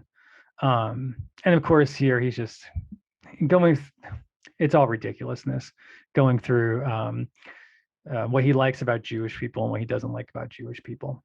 But so this is the kind of content that he created.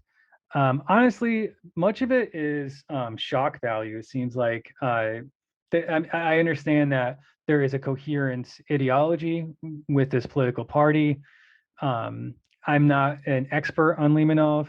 It does seem like that Dugin was the brains of the operation, though, and that Limonov was the front man, the spokesperson, the look, the person that got all the people together, the person that organized it as a youth coalition, a gang, and the person that was the propagandist that created this type of aesthetic. So we've made it to Alexander Dugin, and I think that he is the bridge between a lot of the ideology that we talked about and what's happening today on social media and in the world, perhaps more so than Limonov. So Dugin, born in 1962. His family has ties to the military. He's kind of this young bohemian that we've discussed having participated in the Russian National Bolshevik Party. And, let's remember that that party involved a lot of performance art, we could say, a lot of direct action. So Dugin was definitely on the outside, right? He was an activist, I suppose you could say. However, he, after leaving the National Bolshevist Party, he did begin to work his way into mainstream politics. So after the split with the NBP, he began the National Bolshevik Front, the Eurasian Party, and Eurasian Youth Union. He within this timeline wrote Foundations of Geopolitics, and this is his seminal work. It's the one that's most often cited in articles. It was used in official capacities for Russian police and the Academy of the General Staff for the Russian military. This had to do with a contact, I believe, that was part of the General Staff for the Academy. And this is when he began to transition kind of away from that 0.2% fringe kind of joke party that's the meme into something very real. And the fourth political theory, I think more so than Foundation of Geopolitics, describes the vision of what Alexander Dugin believes and what a lot of these other people that we're going to talk about, Caleb Maupin, for instance, all these different people, Jackson, Hinkle, where they're coming from. And you can pick up pieces from reading these primary sources and say, yeah, this is a copy and paste to what I saw on Twitter, and we'll look at it. I mentioned he entered mainstream Russian politics, and the capacity is a little bit everywhere, but he has definitely acted as an advisor to multiple people within the government. I have Putin's brain with a question mark. Western media tends to portray him or wants to for maybe metaphorical use or literary use, but oftentimes you'll hear him be called Putin's brain, Putin's Rasputin, things like that. How much real influence he has on the upper echelon within the Russian government is kind of open to interpretation. However, there is no denying that at least his works and his theories are or have been mainstreamed and are part of the broader discussion within Russia. This article from Stanford, the Europe Center, Alexander Dugin's Foundation of Geopolitics, actually gives a fairly concise biography of Dugin's early life. I'm not going to run through it just out of consideration for how long this video is. It's something that I will definitely circle back to. There'll be more on Alexander Dugin, but I do want to highlight some things. The article goes through red-brown opposition, separate alliances, new right groups, journals, etc. But getting down to around like 1991 and 2, we have Dugin attempting to form an alliance between certain leaders of European New Right and several department heads and professors at the Academy of the General Staff of Russian Armed Forces. And this is when he begins to make some inroads with, I think what we could say, more in an official capacity, talking about the general staff. The article goes on to point out that Dugin was an advisor to some very important people within the Russian State Duma. So he did have the ear of people within the system, not just the military academy, but also the State Duma. There's a number of different names. However, I think it's just important to know that this is that transition away from, I guess, that activist National Bolshevik Party part of his life into more mainstream politics within Russia. On this trajectory of Dugin's ideas becoming mainstreamed, not only within the military academy, but also as an advisor to multiple politicians in the Russian State Duma. In November 2000, President Putin declared Russia has always perceived of itself as a Eurasian country. And this goes to show kind of like a tipping point for Dugin. This is not only a cultural phenomenon now where Russian bookstores are having geopolitical sections. Now you have the leader of the country mimicking words. And it's not as if Dugin invented Eurasianism. He very much did not. However, I do think that we can say, if anything, he was a champion of it in this era, and that at least by osmosis, by he being a leading champion of this, that he was at least within Putin's ear, if not personally, then at least secondhand through writings.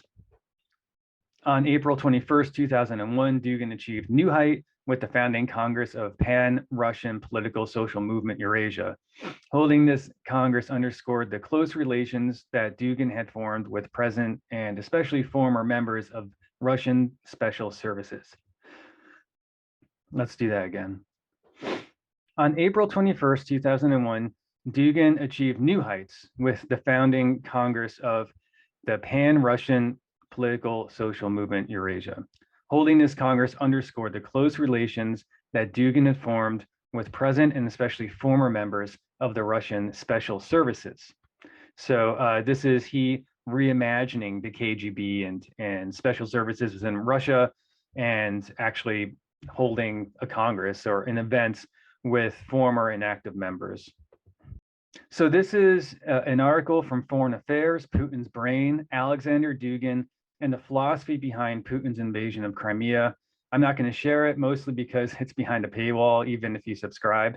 But I'm showing this because I think it's an important article. It's from 2014, so this is Crimea, entering into Donbass as well. And perhaps less than the actual content of the article, I think that this is the beginning of the public introduction in the West to Dugin, and the idea that Dugin is not just this academic, not just a bohemian politician, activist, that he actually has some level of access to very important people within the Russian government, and might even be an ideological force behind foreign policy decisions. This is the website for the Eurasian Party. Not going to get into specifics. I'm just looking at the news. It actually looks a little old, but you can see the types of discussions that are happening: conference, Eurasian Union, prospects, challenges, ideologies. The United States imposed sanctions against Eurasians, the caucus without Russians, a strike from the South. So just a lot of the ideas that we've talked about. Again, not really going to go into it. It exists, and I think more so than anything, and let me zoom out, on the right-hand column, you can see videos with Dugin in it. I think more than the actual specific content here is the idea that there's a large network that exists online for Dugin.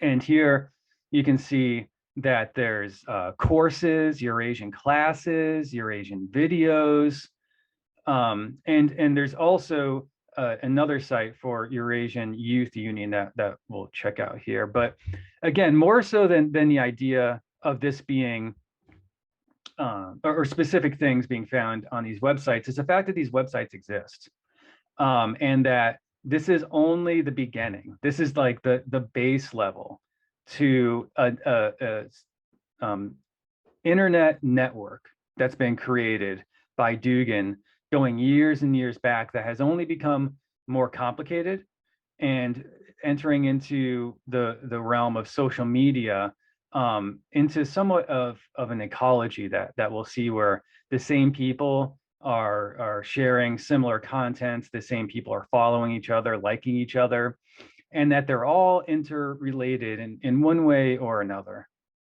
And there's just so much that we could potentially get into with the life of Alexander Dugin, what he's doing now. There's an article that was published just a few weeks ago with Dugin stating that Russia should put missiles back on Cuba again. So he's very much in the news, and there's a lot in his just personal life, I think, that we could discuss. But for the sake of this video, as opposed to going down a biography or maybe, you know, what's Dugin's relevance in 2022 in any official capacity, instead of doing that, I think let's transition into his ideas, and we'll look at some of his theories and primary sources, because that's more important for the focus of this video. If I were to suggest one of Dugin's works to read, I would suggest The Fourth Political Theory, as opposed to Foundations of Geopolitics. Foundations of Geopolitics was his first book, and it's I think it's more cited because, of course, the connections to Ukraine, as well as its influence within Russia's intelligentsia and military community. However, I think that The Fourth Political Theory has more ideological interest, I suppose, at least if we're talking about current events. Because there's so much to get to in this, I'm not going to jump through the PDF and read directly from it. Instead, I'm going to find areas of interest or keywords and kind of read from some notes that I took. So The first chapter is Introduction to Be or Not to Be. And I have essentially a few points here about the way that liberalism is described. Liberalism has defeated all of its alternatives, historically speaking, that being conservatism, monarchism, fascism, socialism, and communism. Liberalism assumes the process to be organic or inevitable, that progress is not necessarily political in nature, that it has, again, this type of organic inevitability that liberalism will eventually win. This is mutated into different manifestations such as consumerism and individualism. And that the solution to this, to combat this, there should be a new, totally different theory, which Alexander Dugin poses as the fourth political theory. Here we see, regardless of the rationale, liberalism did everything possible to ensure the collapse of politics. At the same time, liberalism itself has changed, passing from the level of ideas, political programs, and declarations to the level of things, penetrating the very flesh of social reality, which became liberal. This was presented not as a political process, but as a natural or organic one. So here we see, at the same time, liberalism itself has changed, passing from the level of ideas, political programs, and declarations to the level of things, penetrating the very flesh of social reality, which became liberal. This was presented not as a political process, but as a natural and organic one. As a consequence of such a turn of history, all other political ideologies passionately feuding against each other during the last century lost their currency.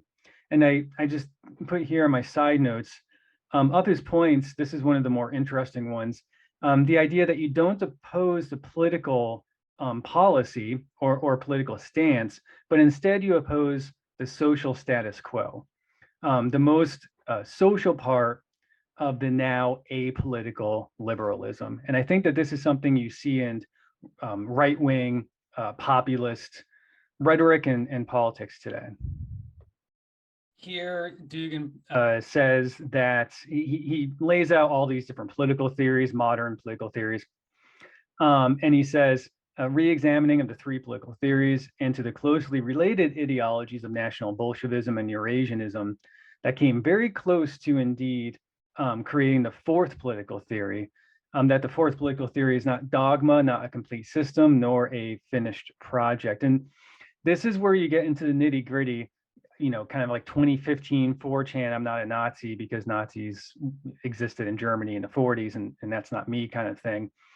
To where, you know, if you label someone a Nazbol because they're saying something that's blatantly anti-trans or, you know, belittling racial issues in exchange for what they would say are national unity or something like that, right, along those lines, they can come back and say, you don't know what you're talking about, right? Well, you know, this is some of the nitty gritty ideology behind those stances. The idea that the fourth political theory, and we'll see this. It's if there is a criticism, well, there are many, but even just, you know, from the pure horribleness of many of its points, if you just step back, one of the criticisms is that it's very amorphous and there aren't necessarily clear steps. However, it is more of an idea and attitude that all these surrounding organizations and individuals and media outlets, etc., use as inspiration or draw from. Here, Dugin says, for my own country, Russia, the fourth political theory, among other things, has an immense practical significance. The majority of Russian people suffer their integration into global society as a loss of their own identity. So this should ring bells. This is exactly what we were talking about in the German school and even a little bit with the Russian National Bolshevik Party platform. The Russian population had almost entirely rejected liberal ideology in the 1990s, but it is also apparent that a return to the illiberal political ideologies of the 20th century, such as communism or fascism, is unlikely, as these ideologies have already failed and historically proven themselves to be incapable of opposing liberalism, to say nothing of the moral costs of totalitarianism. So essentially, this is a copy and paste. This is that template. This is when I said put a pin in it, when we're reading the National Bolshevist Manifesto by Paetel, this is bringing all that back, except now instead of Germany, we're talking about Russia. Now, instead of the Versailles Treaty and instead of the League of Nations, we're talking about the West. We're talking about liberal ideology, which essentially is tied to the United Nations, the European Union, NATO, the United States, what he called the Atlantic powers in his previous book, but really just Western Europe, right? So all of that is being brought back now. Like the German school, there's an assertion made here that this new global world is essentially run by the West and that Russia has no place in it. The only way for Russia to function within it would be to fully integrate and lose what it is to be Russian. And it's very close to those writings that we saw with the German school. But it's this idea of opposing what is being proposed as a single polarity, a single homogeneous power taking over the world. And yes, it's the West. Yes, there are political and institutional manifestations, but there's also social manifestations, consumerism, individualism, etc. From a historical point of view, the way that Dugin describes at least the 20th centuries, with its disappearance, fascism cleared space for the battle between the first and second political theories. In Dugin's mind, fascism being the third that lasted the least amount of time. This battle took place in the form of the Cold War and gave birth to the strategic geometry of a bipolar world, which lasted for nearly half a century. By 1991, the first political theory, liberalism, had defeated the second political theory, socialism. This marked the global decline of communism. And as a result, by the end of the 20th century, liberal theory is the only remaining one of the three political theories of modernity. So this poses again the idea that none of these will suit Russia. Russia needs a fourth political theory, and that liberalism is somehow not compatible with Russia or Russia's future. So following this march through time that Dugin lays out, we're now at the end of liberalism or post-liberalism. And that goes back to the earlier notion that liberalism is no longer a political theory, and that's why you shouldn't debate the policies, right? It turns out that the triumph of liberalism, the first political theory, coincided with its end. Liberalism had been an ideology past tense, but is no longer. The victory of liberalism resolved this question. The individual became the normative subject within the framework of all mankind. And this is one of the key things that Dugin criticizes. It is at this point that the phenomenon of globalization arises. The model of a post-industrial society makes itself known as the postmodern era begins. From now on, the individual subject is no longer the result of choice, but is a kind of mandatory given. Man is freed from his membership and collective identities, and the ideology of human rights becomes widely accepted, at least in theory, and is practically compulsory. A humanity under liberalism comprised of individuals is naturally drawn toward universality and seeks to become global and unified. Thus, the project of the world state, global governance, and the world government or globalism is born. So there's a lot here, but in all these attacks, again, what's being, I think the troubling part in this is that what Dugin is stating is that liberalism itself, in an organic form, moves towards this homogeneous global state almost naturally, as it is described.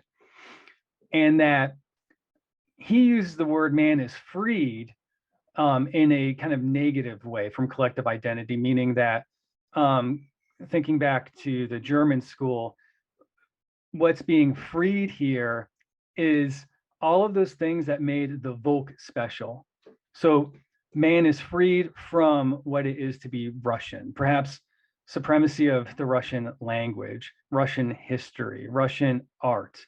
But along with that is also chauvinism, specifically Russian racism, specifically Russian ethnic prejudice, specifically Russian misogynistic views. And it's not to say that Russia only has these, or Russia's even worse than other countries with these various things. However, the idea that this collective membership under a universality, right, which is described here, of human rights is somehow negative, that's somehow Western chauvinism, ironically. That's where we move into these ultra-nationalist right-wing spaces with this ideology. However, you can see the type of synthesis that you can create by saying that you are anti-globalization, you are anti-West, maybe even anti-capitalist. However, you can also do things like retweet Tucker Carlson after he attacks a trans woman swimmer for participating, after a transition from man, because by criticizing that, you are yourself partaking in this Western liberal, Western chauvinist, imperialist mindset of universality, part of the project of a world state, global governance, globalism, etc. But also with this idea of human rights being wrapped up in this universality, whereas Dugin might argue it isn't so much whether an idea is right or wrong, it's whether or not a sovereign people, a sovereign state, and culture and history is allowed to maintain them or not. And in a strange way, that by debating that, you are yourself being totalitarian, which is the ultimate organic nature of liberalism. And so this is kind of supporting what I just said. Going back to the idea of dissent for the sake of dissent. That is dissent against post-liberalism as a universal practice, against globalization, against post-modernity, against the end of history, against the status quo, against the development of major civilizational processes at the dawn of the 21st century. The status quo and this inertia do not presuppose any political theories whatsoever. A global world can only be ruled by the laws of economics and the universal morality of human rights. And he puts human rights in quotes. So when he says human rights, he does not mean actual human rights in the positive way that most people would think of them. And we'll get to that a little bit later. But I think for a Western mind, it's almost more of a narrative of, oh, those feminists are Nazis because they want us to, treat women as equals, something along those lines. This sentence is very telling. History is considered to be a univocal and monotone process of technological and social progress, the path of growing liberation of individuals from all kinds of collective identities. So this would be from, if we went back into that German school, this would be the claim of becoming like Switzerland, whatever, Switzerlandization or something, of a multicultural country without those deep unifying traditional bonds from the Volk, right? Which is, of course, problematic to say the least. But that's what we're getting at here, this idea of individuals being freed, but in a free being used in a negative way from these collective identities. Undoubtedly racist is the idea of unipolar globalization. And this is when we get into some of the mental gymnastics and pretzels that you might run into on social media. It is based on the fact that Western, especially American, society equates its history and its values to universal law and artificially tries to construct a global society based on these local and historically specific values. So what are these values that are specific to the West and the US, supposedly only, that are trying to be forced upon others. Democracy, parliamentarianism, and I mean, that goes back to the criticism of Weimar, to be honest. Individualism, human rights, technological developments. So Dugin is saying that these things are in fact local, that there are no universal human rights, that idea itself is West and it's globalization, it's Western chauvinism. And globalization is trying to impose these ideas upon other people. Here Dugin says that the fourth political theory is not itself racist. It doesn't support an ideological state-endorsed racism, but well, it gets murky, of course, and there's a lot of things that are implied.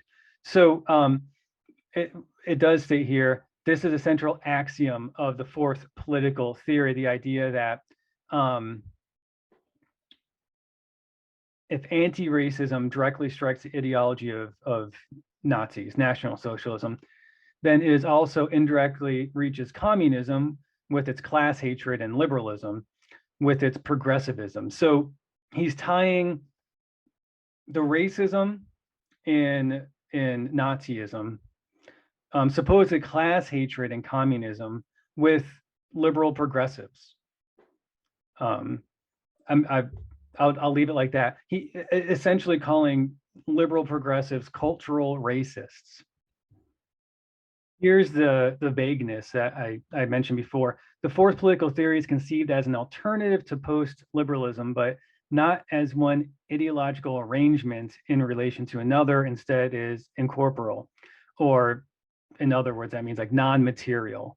So it's a beautiful way to debate, because you have nothing to defend, because you're not proposing anything. All that you're doing is essentially deconstructing other people's ideas without necessarily proposing any coherent option.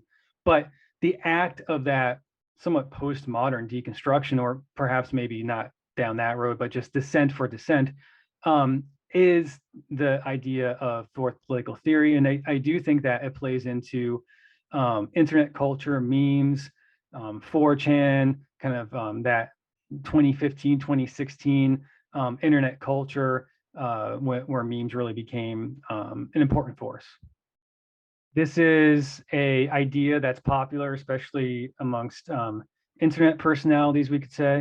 Something else that you hear, especially on modern social media: if the third political theory criticized capitalism from the right and the second from the left, then the new stage no longer features this political topography.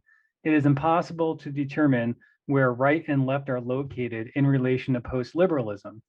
There are only two positions, compliance and dissent. And what I mean by you hear this is that people, for instance, Tim Pool, just off the top of my head, has said in the past that there is no right or left anymore, right? That these things don't exist. And so it's a nice way to get out of traditional debates, or also to make your stance somewhat amorphous. So again, that you're not having to defend things, that you're always on the attack, right?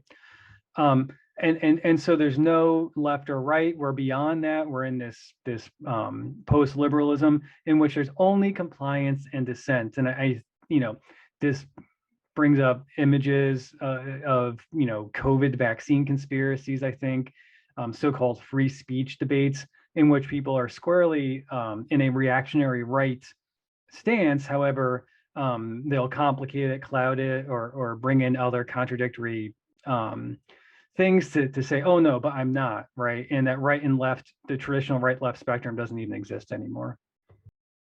And so up to this point, maybe you've been saying, well, okay, but this doesn't sound so bad. You're adding things to this that aren't really there. Well, here we start getting that reactionary right input. The return of tradition and theology. Tradition, religion, hierarchy, family, and its values were overthrown at the dawn of modernity. Actually, all three political theories were conceived as artificial ideological constructs by people who comprehended in various ways, Nietzsche, Max Weber, etc., an end of the sacred. Here it is. Now it is safe to institute a political program that which was outlawed by modernity. And this no longer looks as foolish as the doomed for failure as before, at least because everything in post-modernity looks foolish and doomed for failure, including its most glamorous aspects. It is not by chance that the heroes of post-modernity are freaks and monsters, transvestites, and degenerates. This is the law of style. Against the backdrop of the world's clowns, nothing and no one could look too archaic, even people of tradition, capital T, who ignore the imperatives of modern life. So to kind of summarize, because we jumped a little bit, what Dugin is saying is that in this new world, talking about having this traditional hierarchy, traditional family might sound foolish, or at least if we're accepting that the way that liberalism is being portrayed as this organic evolution, right? That somehow looking to the past or looking backwards would be foolish. And Dugin is saying, however, it's no more foolish than the heroes of this new reality, post-modernity, who he again calls freaks, he calls monsters, he calls transvestites, he calls degenerates. So remember these words, okay? And this is the fascism. This is the reactionary right-wing hate. This is the bigotry. This is more often in social media types implied and not explicitly said. And even for Dugin, he doesn't explicitly state this often. So just take a screenshot of this in your mind, because this is what he means. This is what Dugin is saying when he says we don't want globalization. This is what Limonov was saying when he says we don't want a homogenized world, right? These are the things that they're talking about. They're not talking about freedom and sovereignty in relation to some Western imperialistic military power. They're talking about being able to be anti-trans, to reject so-called degenerates, whatever that might be, to be a bigot, to be racist. That's really what this stuff is. And that's, you know, the so-called tradition, the so-called woke, all these things that, you know, are being dressed up to mean something else. And he really gets right wing, and he talks about right wing politics in the United States. He talks about George Bush #2. He talks about Protestant evangelicals. Okay, but fast forwarding. This marks the return of theology and becomes an essential element of the fourth political theory when it returns. Post-modernity, globalization, post-liberalism, and post-industrial society is easily recognized as the kingdom of the Antichrist. And he goes on, as these people do, to name the similar figures in other religions to appear as if they're being open-minded, right? But so globalization and post-liberalism is, I guess, revelations, right? Which of course just stirs so many very, very, very old, generally anti-Semitic global conspiracy theories, but ultimately, you know, going to the Bible, and it's as core and fundamental to the reactionary right as you can possibly be. Here again, Dugin talks about how Russia has no part in this brave new world, and I think that that's interesting. He uses that term. Of course, if you're familiar with the book, you understand how that's laid out, how the new world of excess and drug use and sexual depravity is pitted against this kind of old racist idea of the noble savage. And but anyway, so definitely making an overture to Brave New World in relation to globalization, post-modernity, post-liberalism, really just, and these things are all one and the same when we're talking about this idea. Dugin goes on to describe how essentially Russia and Russia's history is a dialectical argument against the West and Western culture. At least this is how he describes it. And so the antithesis, if we're talking about dialectic, would be a Russian truth, right? So very similar to the idea of a German truth in relation to Western powers, going back to that to the German school of thought with this. A messianic idea and our own version of the end of history, no matter how it is expressed through Muscovite orthodoxy, Peter's secular empire, or the world communist revolution. The brightest Russian minds clearly saw that the West was moving towards the abyss. So again, now the West is moving towards an abyss. Why? Because of liberalism or post-liberalism, which holds no political theory anymore. It's an expression of how you are, how you live, how you identify. Moving towards the abyss is accepting things like universal human rights. Moving to the abyss is worshiping monsters such as transvestites. So now you're starting to see what this is all about, right? I call this section out only because at times Dugin delves into spirituality, these just vagueness, and he does reference these apocalyptic things here. He talks about the end of days. Now, whether or not he specifically means end of days in the Revelations or in other religions, canonical sense, I guess we could say, he uses this type of metaphor or analogy often in his writing, and it adds this kind of intellectual and pseudo spiritual aspect to some of really the more horrible things that he's saying. Another key word that is found throughout is nihilism, and so Dugin uses nihilism to describe describe this new era, I suppose. He uses it to describe technological development, which he is critical of, but also the emptiness in, I suppose, what he would call this post-liberal society. And that the nihilism or the absence of purpose is, in his mind, the absence of those traditional things that he just discussed, this idea of family and tradition and hierarchy, as opposed to these monsters and universal human rights, et cetera, et cetera. This idea of that feeling of nothingness coming from the absence of this tradition. This is yet another interesting piece to this, one that I think directly correlates to reactionary right-wing talking points that we hear about today. The idea that at some point the fourth political theory will gain scientific or rational characteristics.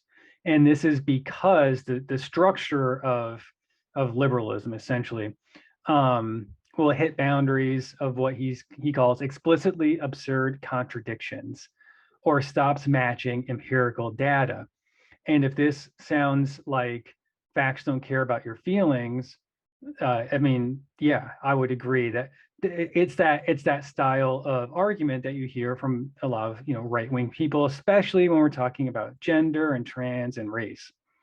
So this idea that at some point liberalism is going to fall apart, and it's going to become obvious, right? It's going to be absurd in its contradictions. It's going to stop matching objective empirical data, and that the fourth political theory will gain scientific rational characteristics, which it might not intuitively have or at its base have, or even in the future have, but in this period of transition it will have, which for the time being are barely discernible behind the energy of groundbreaking intuitions and the revolutionary super task of destroying the old ideologies. And I think that the framing of this, right? Now he talks about the individual, right? With liberalism, Marxism, class, fascism, state, race. But moving beyond that, what are the old ideologies of today, right? What would somebody on social media, a modern commenter, talk about, what's old? Well, I mean, what's old would be boomer stuff, right? So what's boomer stuff? Peace, these general ideas of peace, love. Democrats are for the working class. Feminism is actually about women being treated equal, as opposed to all these other things that popped up. The idea of there being racism, systemic racism, institutional racism, right? These are the old ideologies that are being attacked, and sometimes explicitly from the right, but sometimes from people who claim to be left, might say something like, well, I support Medicare for all, but also there is no institutional racism, right? Or I support UBI, but also trans people are bad, right? This is where that kind of angle is coming from.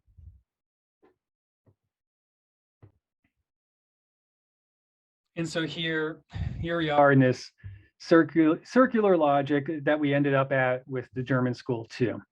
Yet liberalism as an ideology calling for the liberation from all forms of collective identity in general is entirely incompatible with the ethnos and ethnocentrism, and is an expression of systematic, theoretical, and technological ethnocide.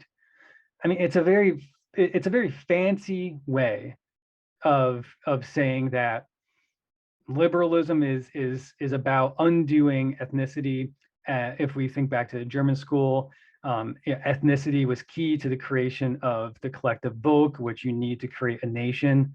It's all the same stuff. And you can even see down on the bottom, he goes into attacking Nazi orthodoxy, right? And so it devolves into some interesting semantics, but whether or not someone like Dugin is saying this ethnicity is superior than that, I think that he would argue that he's not. What he's doing, however, is saying that the idea of having essentially like an ethno-state, right, is not a bad thing. And this has a lot of implications. I mean, think about Eurasianism. Think about what Putin has said about Ukraine post-Soviet collapse. And think about some of these more radical, Russian unity, some of the, I'm trying to think off the top of my head from the episode that we did, Russian Imperial, RUI, some of these more radical Eurasianist fascist groups that exist within Russia that look at the area, Belarus, Ukraine, Russia, as sharing an ethnicity, and these modern divisions and lines in the sand as being somewhat arbitrary, and how that actually plays out in real life foreign policy too.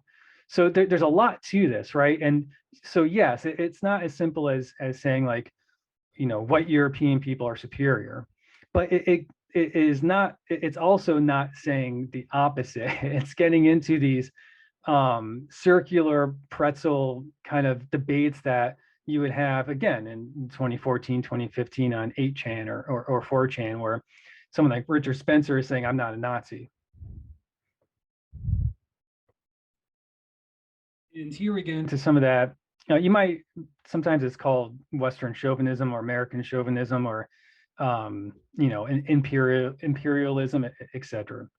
Nowadays, a paradigm of progress, and so progress, all those things of democracy, universal human rights, right?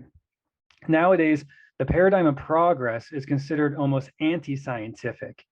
It is incompatible with contemporary scientific criteria, as it is incompatible with the criteria of humanism and tolerance, ironically.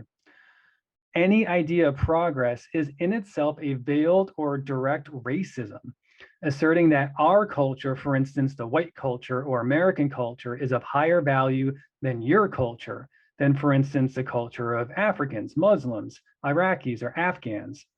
And as soon as we say that American or Russian culture is better than that of wherever, we are acting like racists. So, but I mean, what does that, how does that play out?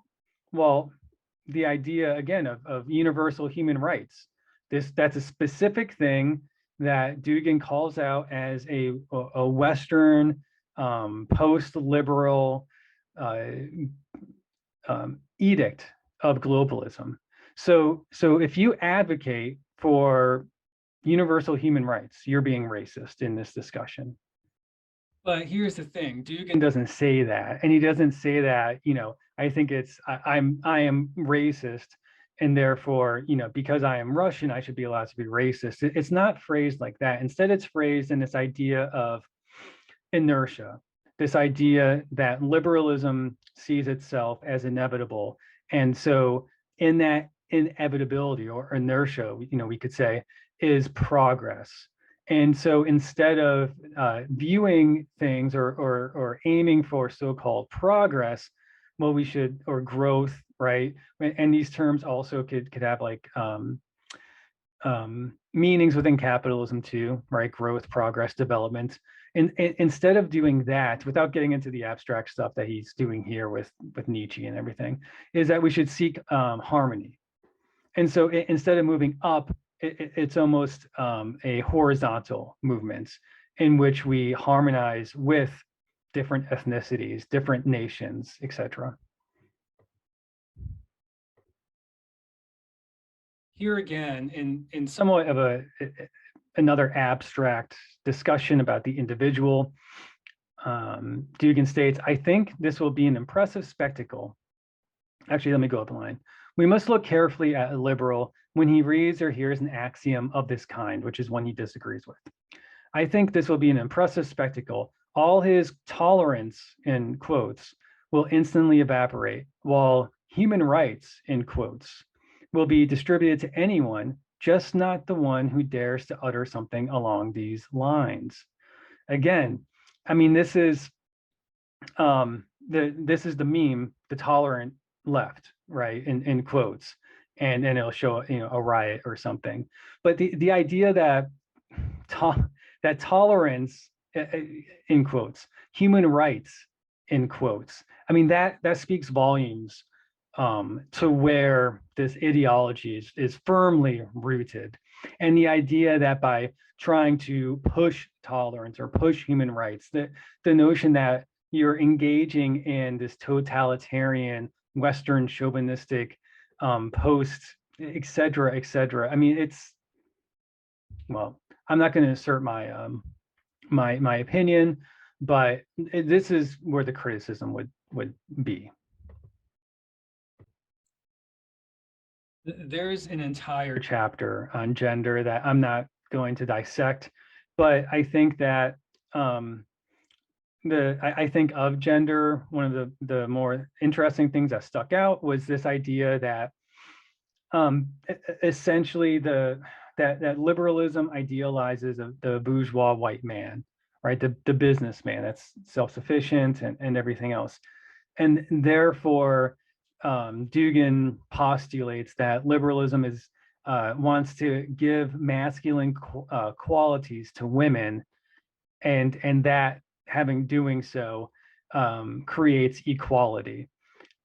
I mean, so just without even delving into it, just that there's the idea that to be equal as a woman is to be more masculine or man, because being a white man is the ideal.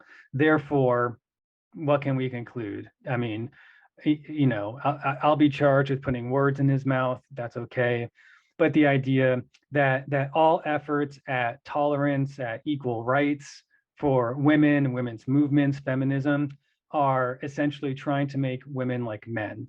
And of course, then that gets into trans issues as well. I think that we can just see kind of where this goes, right? And what that looks like. Dugin elaborates on that national communism that we basically skipped over, but you can see some of these other names, Niekisch, Paetel, Laufenberg, Wolffheim. These are all people that we looked at in the German school. But I think what's interesting here is that he says national communism predominated the USSR, Chile, Korea, Vietnam, Albania, etc. And this is Chiapas. This is something that we're going to see more modern people say as well. Essentially, this argument that, you know, to be communist is in some ways to be based, right? You have to be pilled to be a communist, because look at the countries that are communist. They have very strong militaries. They're very nationalistic, and you know, you're going to look at places like North Korea, for instance, right? So that's it's interesting that it's shown here in that way. And if we go up, it gets explicitly from national communism, and actually some of the things that we looked at in the list book, or at least discussed. But he talks about the difference between national communists and just communists, going all the way up to really national, you know, Bolshevism. But it's going to be interesting when we get to Caleb. You know, he'll say things like this, and that's coming shortly, or Haas, or other. I guess we could just call them alt-imperialist individuals.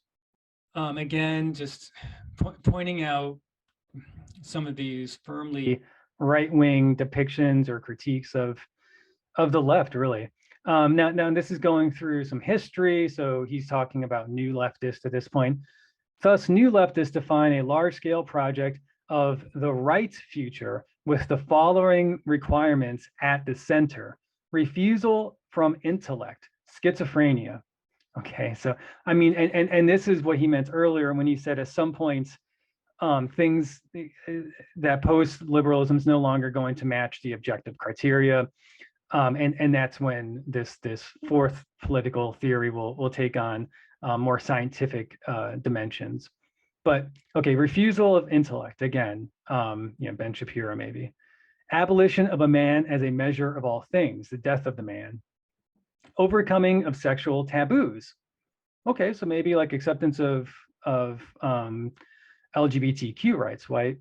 No, it means freedom to choose the sex, repeal of a ban on incest, refusal for considering a perversion a perversion. This is the, I mean, this is don't say gay bill, right? This is that this is the things that maybe like the American right, well, some of them say out loud, right? But these are like the underlying insinuations behind a lot of anti-trans, anti-LGBTQ rhetoric in the US. Legalization of drugs, of course, you know, this is always an issue for people on the right, unless they're quote unquote libertarian, then it's only hard drugs. I remember that was a story a while ago. Everyone thought that the Biden administration was you know, giving people crack pipes. So and all in all, destruction of structured society and state in favor of a new, free, anarchic communities. And I mean, this is, you know, squarely in the camp of people like Jordan Peterson. Western civilization is under attack. Well, I mean, just reverse it. And that's what Dugin is saying, is that it's actually the West that is attacking you know, Russian civilization. And Russian civilization is under attack by drugs, by, I guess, gay people, you know, by people that want equal rights and universal human rights, etc. It's hard to believe, but Dugin actually gets the Matrix in here. I mean, if we're going to talk about pills, he actually gets the Matrix included here, as well as Fight Club, because why not? But aside from that, anti-globalization movement in whole is orientated toward such a future project. And such events as conference in Sao Paulo, where globalists for the first time try to lay down a general strategy, indicate that the new left project tries to form a specific political implementation. So what is this that the left is trying to do? A number of concrete activities, gay prides. So, I mean, just leaves it right off with his issues, right? Gay prides.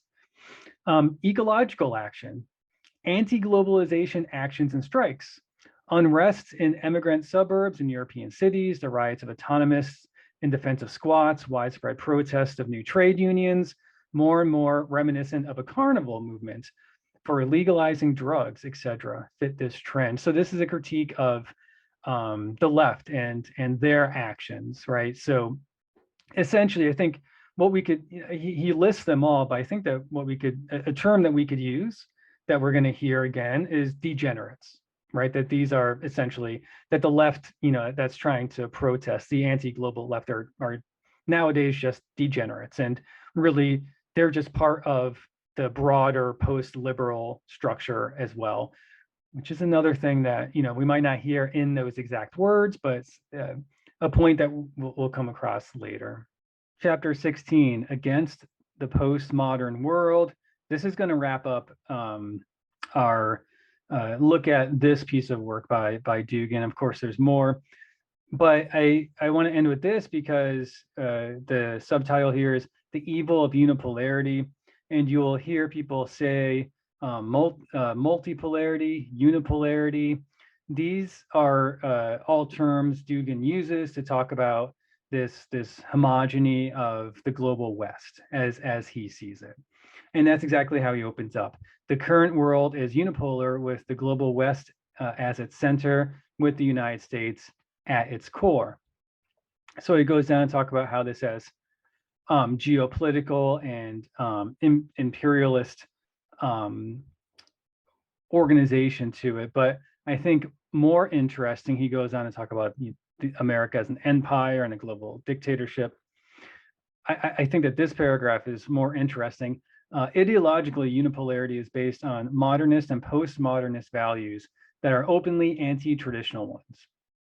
So he is firmly in the traditionalist camp, and we've probably seen people use especially that term postmodern. I mean, I'm thinking of like intellectual dark web types, Jordan Peterson specifically, to encapsulate this kind of amorphous liberalism. So he goes on to say that he is against individualism, liberal democracy, capitalism, consumerism, and so on. But remember what that so on is. That also included things like universal human rights, that included those monsters that he called transvestites. So all of these things are the cause of a future catastrophe for humanity, built upon global domination of the West. And remember, we are post-liberalism now. It's no longer a political project. It is, I think we could say, and we see here, a Western lifestyle. He also says that the West is approaching its end, its terminus, and that we should not let it drag the rest of us down into the abyss with it.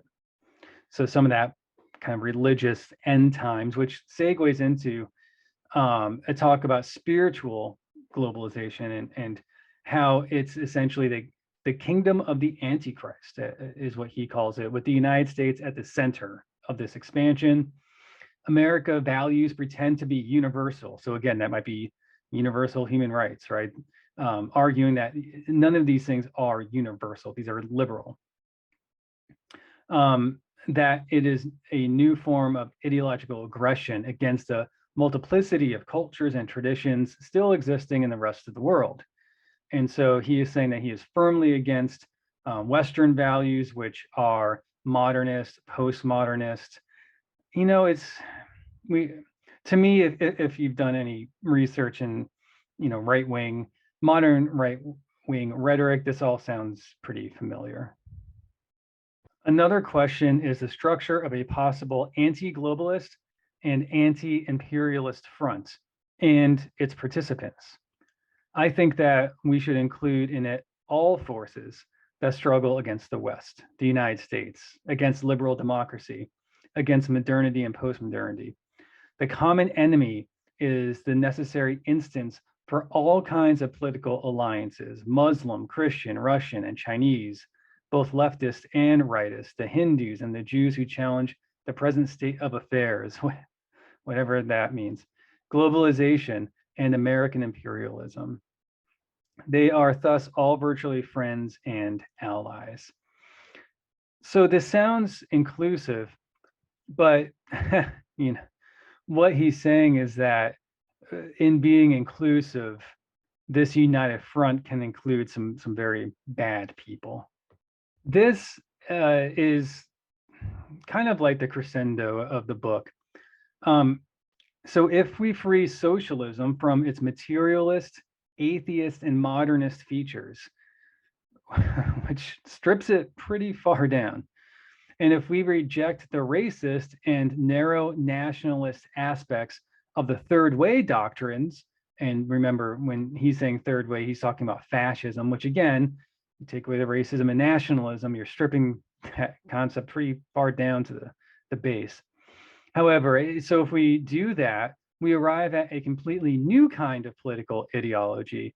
Okay, we call it the fourth political theory, or 4PT. The first being liberalism, that we essentially challenge. The second being the classical form of communism. The third being National Socialism and fascism. I'm going to leave it there. I have a lot of questions about that, but we'll move on.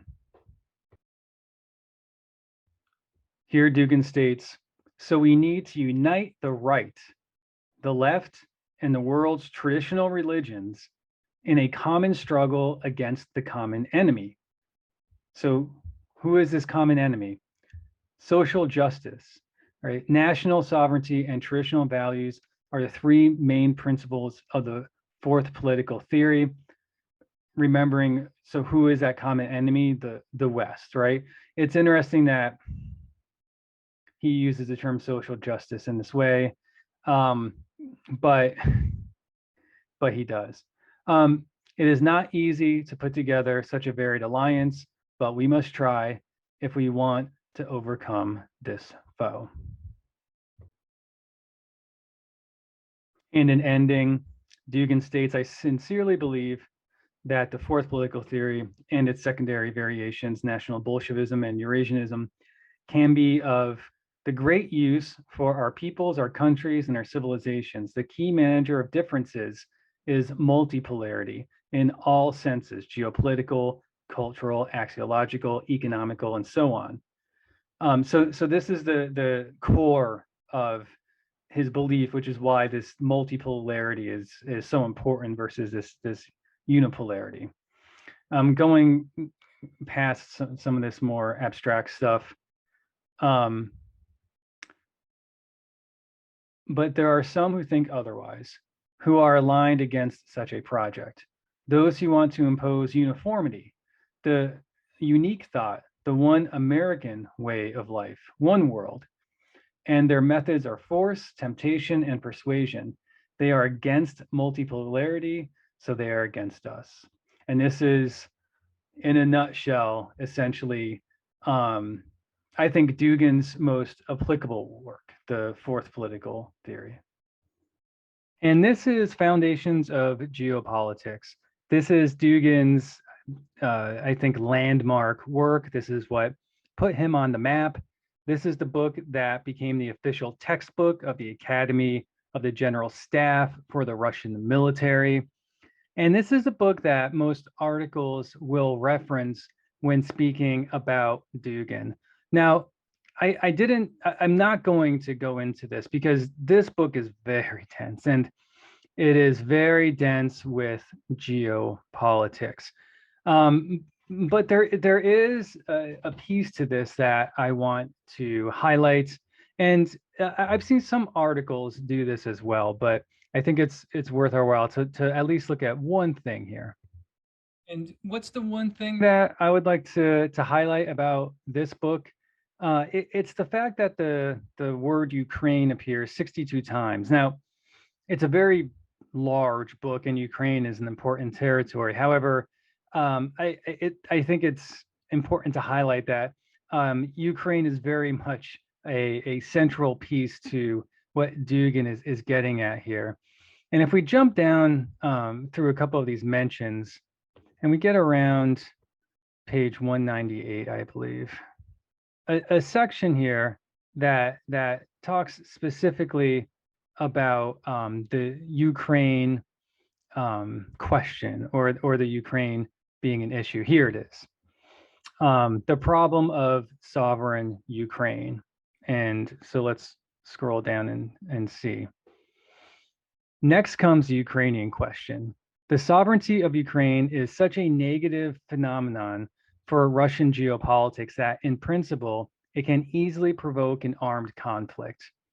Without the Black Sea coast, Russia gets such an extended coastal strip, really controlled by someone unknown, that its very existence as a normal and independent state is called into question.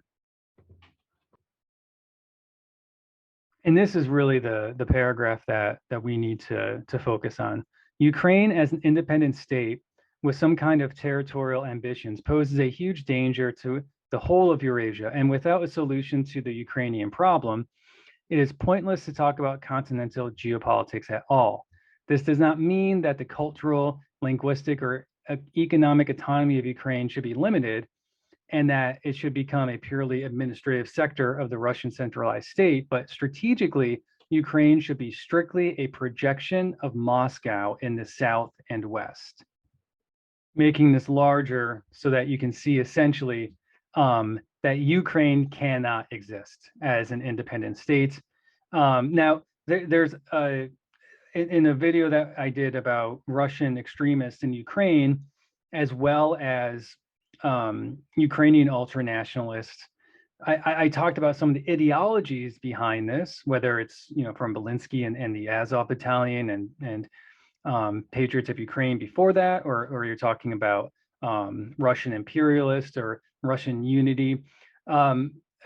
However, all these extremists have this idea of borders being arbitrary and second to somehow ethnicity. And we actually get into this down here, talking about how you might be able to divide up this entire zone into smaller territories that are, again, not administratively controlled by Moscow, like in the Soviet Union, however, a projection of Moscow.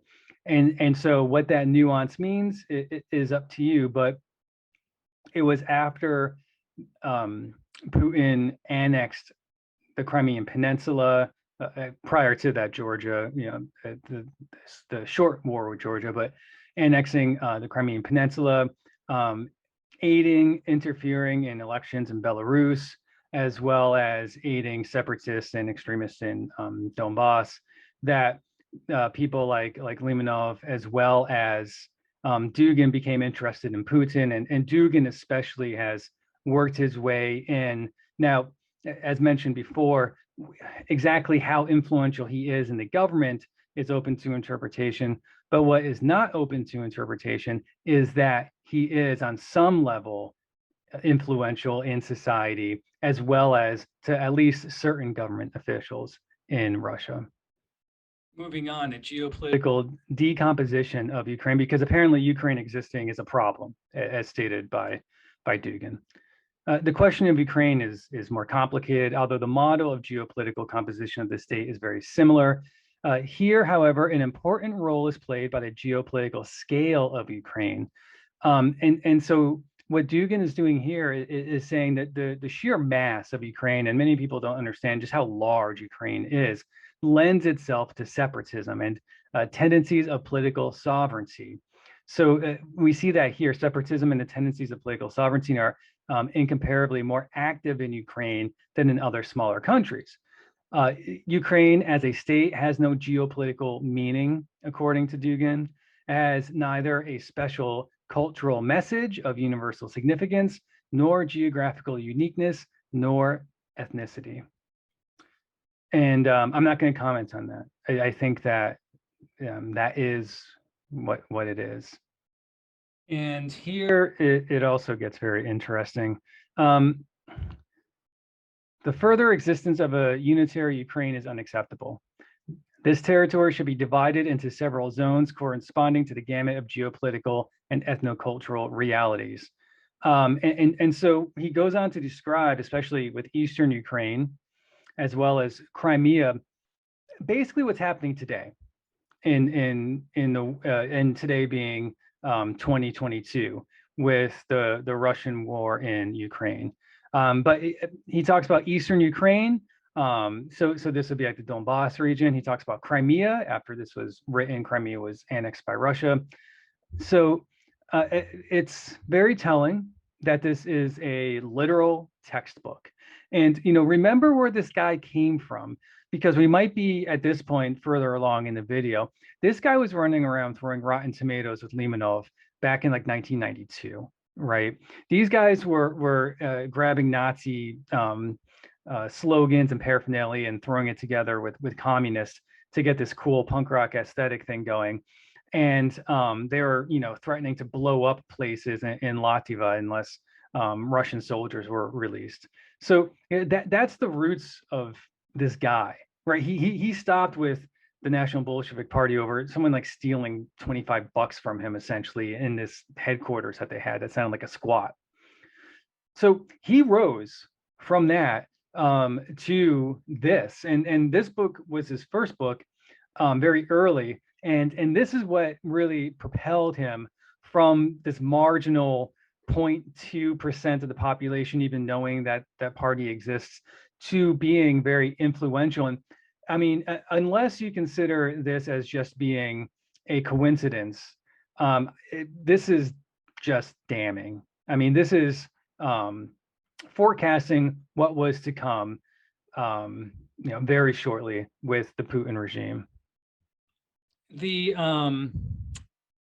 Well, I don't want to use judging words, but the dismissive nature, I think that we could agree on that, and to which Dugin views Ukraine is surprising. It surprised me the first time that I read it, how out and out. To me, that's the part that you perhaps whisper, over drinks, but it's not something that you publish. And so I was surprised with that. And something else that just strikes me too is when you go through, he essentially talks about exactly how to carve up Ukraine. And it gives insight into the type of individual he is. I mean, he obviously thinks a lot, right? And it's all very organized, and it's all very organized based on essentially ethno-states. And these little ethno principalities is what he essentially makes Ukraine into. And they're all neatly organized based on what he considers to be the religion or what he considers to be the ethnicity. And it's just all very neat and organized. And I guess I'll give my opinion. Anytime that we as people attempt to implement something that is just so very neat and organized with other human lives, it rarely meets our expectations. And oftentimes there are unforeseen consequences to implementing such a hierarchical, compartmentalized view on humans. And this truly cuts to the center of it. Okay, this is, I think, what you see in your alt-imperialist, or whatever you want to call them, your anti-imperialist left social media personalities are posting, Jimmy Dore and Tucker Carlson and mixing the two, and anti-trans stuff, but then talking about US imperialism. In Eastern Europe and Central Asia, Washington and its allies are playing a game against Russia, which is cut geographically. Everywhere in Eastern Europe, where NATO is moving, and in a giant battle for spheres of influence, which unfolds in Central Asia, the Caucasus, Ukraine, Washington with its satellites, Germany, Turkey, Pakistan, seeks to undermine Russian influence. And this is exactly what you might see. I can think of any number, and we'll get there, but I can think of any number of YouTube channels, of Twitter accounts, of personalities, essentially, that say NATO is imperialism, NATO is Western imperialism, it's globalism, it's the United States, Russia is doing nothing wrong, it's acting in self-defense, and that Ukraine and Zelensky are working in part with Biden, and it goes into Biden's laptops, and then these lab conspiracies, and it goes down all these rabbit holes of right-wing reactionary thought. But this is the core of that. I mean, this is, if you're going to look at it geopolitically, right? If you're going to look at it, maybe even from a, I wouldn't say a level head, but if you take all this stuff out of it, all the conspiracies and Hunter Biden and labs and whatever. In Eastern Europe and Central Asia, Washington and its allies are playing a game against Russia, which is cut geographically everywhere in Eastern Europe, where NATO is moving and in a giant battle for spheres of influence. And as Baltic states have an eye towards NATO protection, as Finland looks to potentially join NATO, it looks increasingly likely like they will. This is the lens from which that activity is being viewed. And of course, there's the opposing lens as well in that, well, only a few years ago, for instance, in Finland, the majority of people did not want to join NATO. But in the past couple of months, well, really since 2022, all of a sudden now a clear majority does. And what's changed? So these are the complicated discussions that you can get into when you're attempting to be objective, but then be confronted with accusations of being a Western chauvinist or an imperialist. This is where it comes from. And this brings us to another transition away from Dugin, but very closely related and more into the current landscape in Western media, but specifically Western social media. And this is a video that's become something, I think it's somewhat infamous in some circles on the internet. It's a roundtable that Dugin had, a conference, The Alternatives to Globalism, from back in 2018. And so I do have some notes on this, but this video is important, not so much because of Alexander Dugin here, the philosopher, but also note in the background his Eurasian flag and everything. But it's the person sitting next to him in yellow. And we're going to talk about him now. And so if you skip about 30 minutes, 35 minutes into this, Caleb Maupin is introduced. And he's a journalist for RT News Media. However, after having done some research, I'm beginning to understand how prolific he truly is, as opposed to just being someone on the internet that argues. Before we get to Caleb, let's talk about a bigger picture thing, and just very high level. We've talked about what's happened in Russia, specifically 2014 with Ukraine and the annexation of Crimea and entrance into Donbass. But what was happening in the United States? Well, 2014, President Obama was in office, and he ran as a progressive. However, it became very clear, especially into his second term, that he was more of a mainstream centrist style establishment Democrat.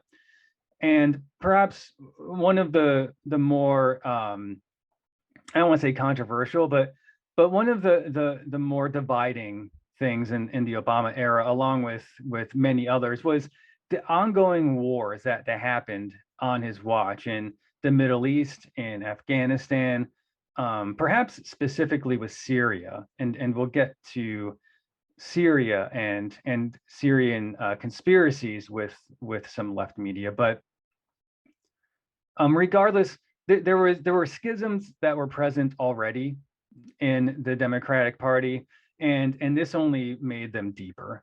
The emergence of Bernie Sanders, I think, is somewhat partially due to that.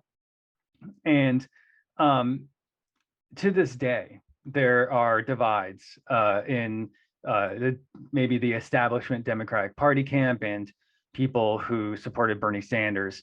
What we'll see is that some of these people, like Caleb, but others, are going to say that they supported Bernie Sanders. And then they're going to say something along the lines of, Sanders and Trump were more aligned. But the point that I bring this up just to paint a picture of a very fragmented and divided left. Not that the left was ever some coherent, monolithic entity. However, especially at this time, things were becoming very, very fragmented. However, on the right, the opposite was happening. You had something of a coup within the party, right? The Tea Party was happening on Obama's watch, early 2014, perhaps at its peak, but earlier, electing people like Ted Cruz, for instance. I talk about this in another video about Eric Rudolph, who essentially predicted the Tea Party, which was amazing. But the Tea Party kind of paved the way for ousting moderate Republicans, rhinos, Republicans in name only, and clearing the path for Trump and a more ultra-nationalist MAGA-style movement. And of course, we know what happened, right? So in this election, Hillary Clinton lost to Donald Trump. Along with this, there was the rise of I don't want to say a new right-wing internet culture, but I guess it was the aesthetics and I think what they were doing was a little bit new with presentation, especially with memes of the alt-right during this time, the Richard Spencers of the world, but 4chan, 8chan, and with the rise of this red-pilled alt-right internet culture came a vast amount of conspiracies. And I have WikiLeaks on here as being one of the big ones, but beginning with Comet Pizza and pedophile rings going all the way up to QAnon, to conspiracies that we'll see today, such as bioweapons labs in Ukraine and how that's tied to Hunter Biden. These types of really regressive reactionary right-wing conspiracies, how they began to spread throughout this ecosystem, perhaps starting with alt-right and even before that with things like Gamergate and stuff, and there being like a conservative revolution, right, of dissent and conservative ultra-nationalists, far-right Nazis, etc., trying to own that edge, right, the edginess.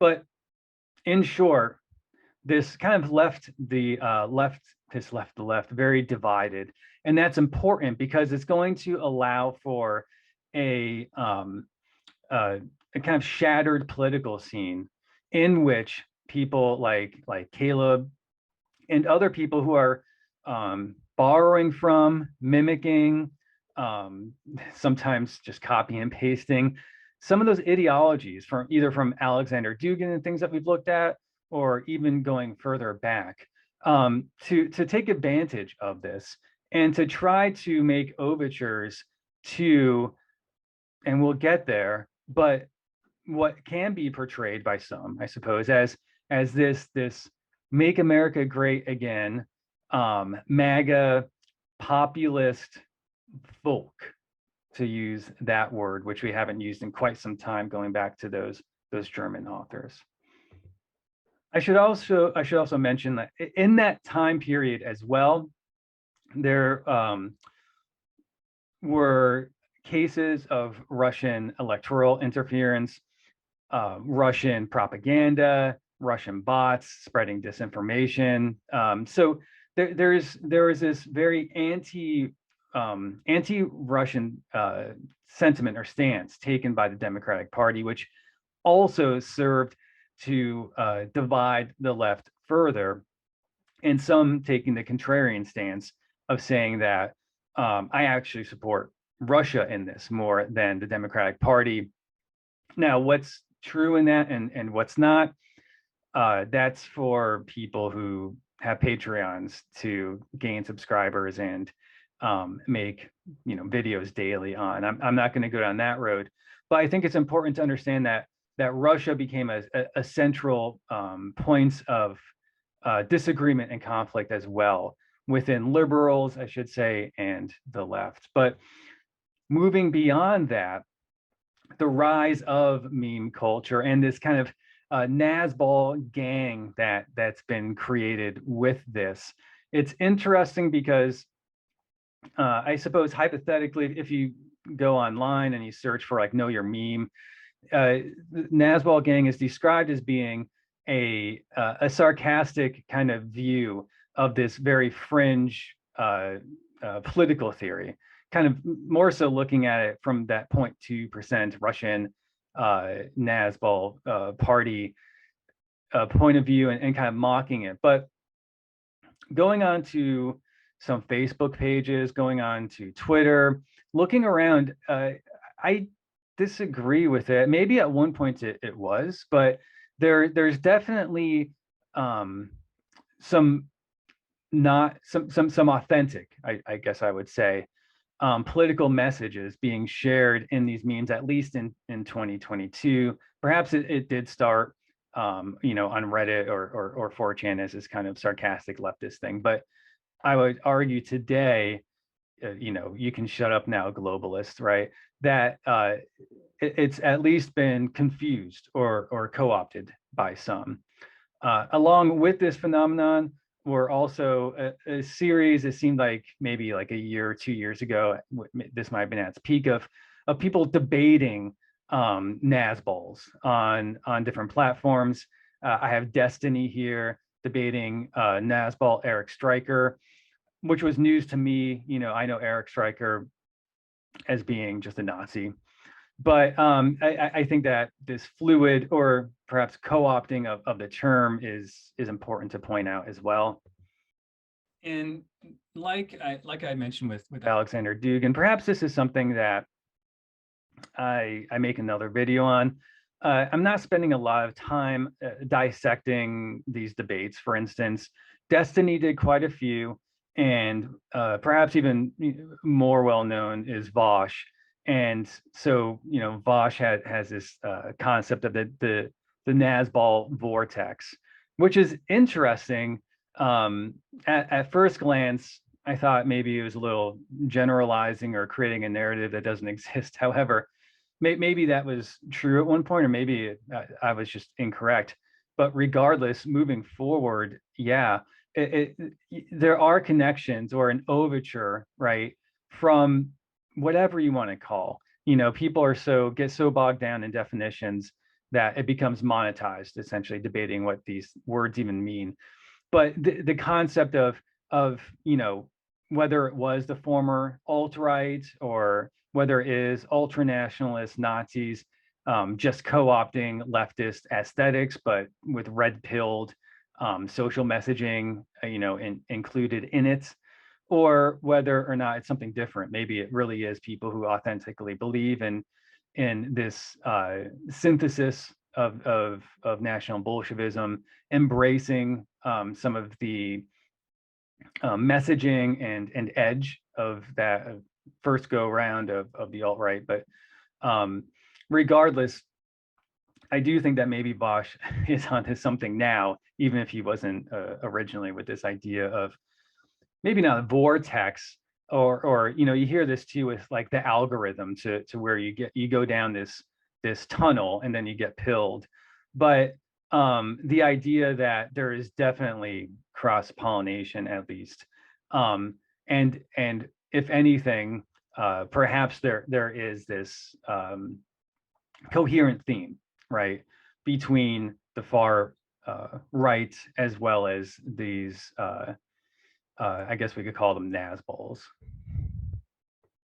But moving away from Nazbol gang, because there's even a lot with that, and even with Nazbol gang, I think that the aesthetics of it are interesting. I do think that maybe there's homage to Limonov involved with that, with using underground aesthetics to push what is really a conservative message, and conservatism generally not being something that's embraced by underground movements. Of course, there's always skinheads and those type of things, but being seen as the voice of dissent, right? this brings us back to Caleb. And we're going to spend some time on Caleb, because Caleb, if Dugin is the bridge from ideology to modern events in the world, and maybe even a bridge to this internet ecosystem of what we're going to see as whatever we want to call them, maybe alt-imperialists, then Caleb is definitely a bridge from Dugin to Twitter and social media and YouTube broadly to the Western audience. This video, it's become something of a meme itself, just positioning Caleb next to Dugin and saying like he's a fascist. But that type of overgeneralization can lead to equivalency or just dismissal or name calling, and people go on their merry way. And for some, that's monetized, and you want to keep that wheel churning. But it's actually an interesting listen. And Dugin introduces the concept of right-wing populism here, which builds upon, I think, his fourth political theory, saying that it's kind of giving it a new name, but it's like what we saw with the primary source, a very vague thing too. And it's a interesting transition, because that's where Caleb kind of picks up on this populism, and he uses it to bridge what Dugin is saying, and some of these things that you would say, well, what does this have to do with the left in the United States, looking at his primary source work? But bridging it, looking at individuals in American populist history, tying populism to the labor movement, tying the labor movement to early iterations of communist groups in American history, and building his case from there. Now, for the summary of this video, I suppose, just remember again that Caleb works for RT Media, so it's not necessarily extraordinary that he has access to someone like Alexander Dugin. But in this video, he launches into an extremely biased Russian take on the Maidan protests in Ukraine. And he states that it was in that time that he became alienated from other leftists in the US. He talks about how significant it is for him to be meeting somebody like Dugin. And you have to realize this was right after Dugin was talking about how globalists want to replace humanity via gender reassignments, and how traditional culture and identity are at the forefront of combating modernity. Caleb claims that his backstory, he became fascinated with left ideology by getting excited about, in quotes, revolutionary armies marching in uniform. And he talks about how Western leftists he met alienated him. He described their shabby clothes, and essentially describes his generation, the millennial, what he calls the millennial generation, as being kind of infantile, childish. But I think that the key word would be degenerate. And this directly echoes Dugin's assessment of the left from the fourth political theory. You see this time and time again, and we'll get into more of Caleb's broader ideas. But in this, those are the things that stuck out to me. Also, really talking up a meeting that he had in Iran, and I was going to get into that, but again, for the sake of this video, there are some excellent articles about red-brown alliances that discuss that particular meeting. But just for this section here, with transitioning away from Alexander Dugin, this Russian intellectual with political sway, to Caleb, who is an American and has a history in American left movements.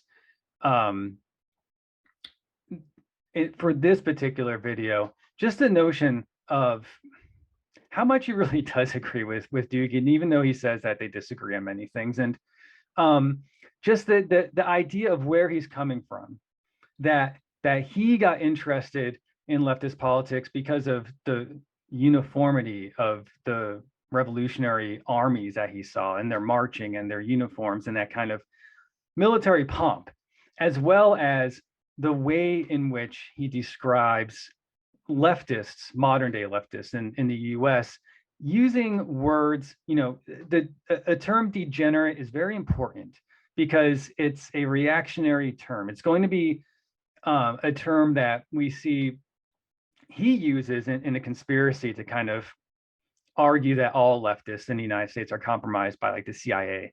But it's also a nice way to create that kind of curve into a circle of including well, these people are drug users, these people are trans people and LGBTQ, and these people don't want to make anything. They don't have any ideas. They just want to tear things down.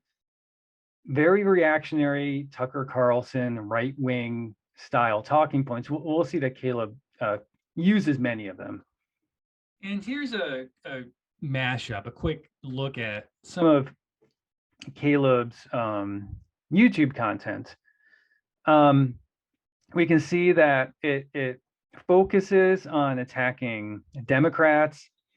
There's not any really attacking of Republicans or the right or Donald Trump. We see BreadTube serves imperialism with Jimmy Dore, and there's, when we get into this ecosystem of Jackson Hinkle and Jimmy Dore and Caleb, all these people are borrowing off of each other to create content. And this is also another conspiracy that Caleb has, that this group of left-leaning people on YouTube is actually compromised by the CIA. The borrowing of right-wing talking points, wokeism is a false messiah, these blatantly pro-Russian stances on the current conflict in Ukraine, but just in general with NATO and geopolitics, essentially just regurgitating what Alexander Dugin had stated previously. We can see in this one that I grabbed, the flame of liberation, using these phrases that you'll see. U.S. imperialism is crashing and burning. And when you first look at that, you say, okay, well, the left criticizes U.S. imperialism, and NATO is a military force, and so I support this. I'm not an imperialist, but you have to understand that when we're talking about anti-globalism, anti-imperialism, where that's coming from is from this Duginist point of view, which it might be wrong to call him like a Nazi or something, but we saw how problematic it was without having to regurgitate all the pretty horrible things that he said. And the bridge between that, the bridge between Dugin talking about post-liberalism and how horrible it is, and this type of rhetoric that we have here with whatever you want to call Caleb, a national Bolshevist or what have you. Definitely, it's a stretch, but all these definitions today, it's the postmodernist world, I guess. But that connection does come from Caleb's pretty out anti-trans content. He has a lot of videos mocking the left in a very similar way as the right does, to be honest. But in this way of portraying essentially the left or BreadTube or what have you in the U.S. as essentially just being, if anything, in cahoots with Democrats and neoliberal policy, but maybe even a bit worse, these kind of social degenerates that he really focuses on and really gets upset with. Now, there are tons of screenshots that I could grab. I'm pointing this out because it's it was tweeted from the fellows over I Don't Speak German, and they recently did an episode on Jimmy Dore, and they talk about Caleb a bit in that. It sounds like maybe they're gonna do something down the road, and maybe I'll do something down the road on Caleb too. But Just so I'm not saying, just making accusations. This was something that they had posted, or Jack, I guess, had posted. This is Caleb. If you are opposed to abortion and gay marriage, I might vehemently disagree with you, but you are still my comrade. We need class struggle, not culture wars. And ultimately, ultimately, this is the synthesis. This going back to the German school and talking about the Volk and the nation and what that is, going all the way up through Alexander Dugin, and these arguments that go on regarding, well, National Bolshevism is not just fascism and communism combined. In the modern sense, with these alt-imperialists, I'm just using that phrase to describe folks, and I'll talk about more of them. This is the modern synthesis. This idea that if you support a woman's right to choose, or if you are a member of the LGBTQ community, that essentially your rights and your place in this discussion are part of a culture war, which is less important or secondary to this grander alliance that's necessary of class struggle. And that's kind of the long and short of it. Now, even at that, you could debate that and disagree. However, it's not just that. Here, it's Caleb actually attempting to look and sound reasonable. What we see, what we will see, is that it's not just this idea, this theory of okay, so we're going to look at National Bolshevism and the history of it and use it to make overtures to people who might have voted for Donald Trump, who might be disillusioned populists, and get them into the left, because really they should be socialists, right? It's not just that. That's the innocent version. That and we'll get into the implications of this, but it's also the degrading of people. It's the mocking of American left figures. It's essentially just doing what the right does. It's a co-opting of making fun of trans people, of making fun of so-called wokeism, of just depicting, like Black Lives Matter as being this destructive force that doesn't want to build anything up. That's just a part of all these broader conspiracies that go into Soros, and we'll get to some accusations of anti-Semitism, but I think, in short, if you wanted like a quick, well, what's going on here, I think that this is the most innocent, right? This idea, which is not really innocent at all. This idea that if that class supersedes everything else, right? And that by addressing that, you will inevitably address other issues too. And to continue just with a high level kind of overview of Caleb before getting into a pretty good article that I found describing him. These are just some more screenshots. And again, this isn't like a gotcha type thing. This is just illustrating the points that have been made up to now. So we have one saying, with Caleb stating, I'm literally so anti-Western and so good at deconstructing Western chauvinist narratives that a bunch of pro-NATO wokes who support US foreign policy and hate the resistance of the East have been commissioned to make videos accusing me of being a Western chauvinist. So, that's all Dugin. This is all things that we saw in the fourth political theory. It's a template, essentially. And when we were looking at that, we said much of that was maybe more of a rough or general template from that German school. So this should now make sense. Where is this person coming from? That's where this person is coming from. But more importantly, so now you have a foundation of understanding of where where Caleb's coming from.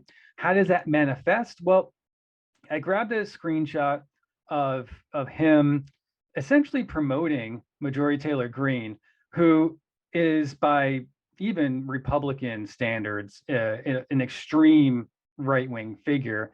And I think from moderate to left, you would view her as an extremist. This is someone who's openly advocated for civil war. This is somebody who's who's openly talked about the United States dissolving. This is someone who has openly, shared, expressed multiple conspiracy theories. And her campaign has her holding a gun, talking about, save America from socialism. So she's an extremist. And so, Caleb is here essentially, promoting her. And this says, so apparently MTG is the new Sarah Flounders, while socialists, in quotes, are the new John Birch Society. This is a complete and utter mess. And this, so now we can understand where this is coming from, right? I mean, this is Dugin. This is the fourth political theory. This is all that stuff that we talked about with how Western imperialism and globalism is defined by Dugin.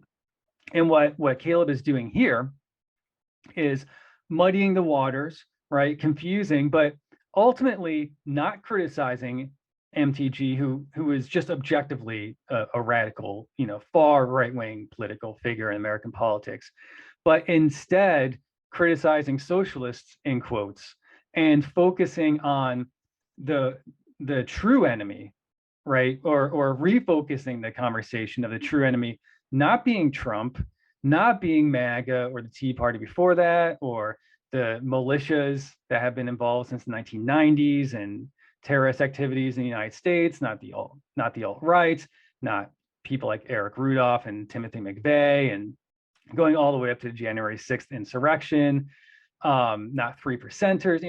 Those aren't, the real enemy. The real enemy, when you look at, if anything, just the proof in the pudding of what Caleb is putting out there, is the Democrats.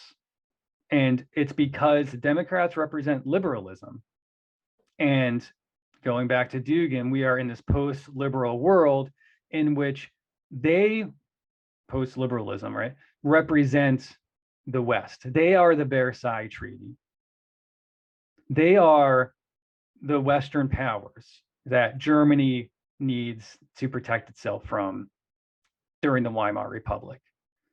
Right? They are the unipolarity that Dugin talks about, right? This forced global homogeny that Limonov discusses. And so they are the enemy. And if anything, like we saw in the writings of Paetel, going all the way, through all that German school, perhaps the far right might actually be allies in this. Using nationalism might be a way to entice what Caleb actually sees as, blue collar working class Americans, because this is where that bridge occurs. These are the degenerates that, not in the way Caleb describes the left, but in the way that someone like Hillary Clinton describes the Trump voter, right? The much written about disenfranchised white working class male.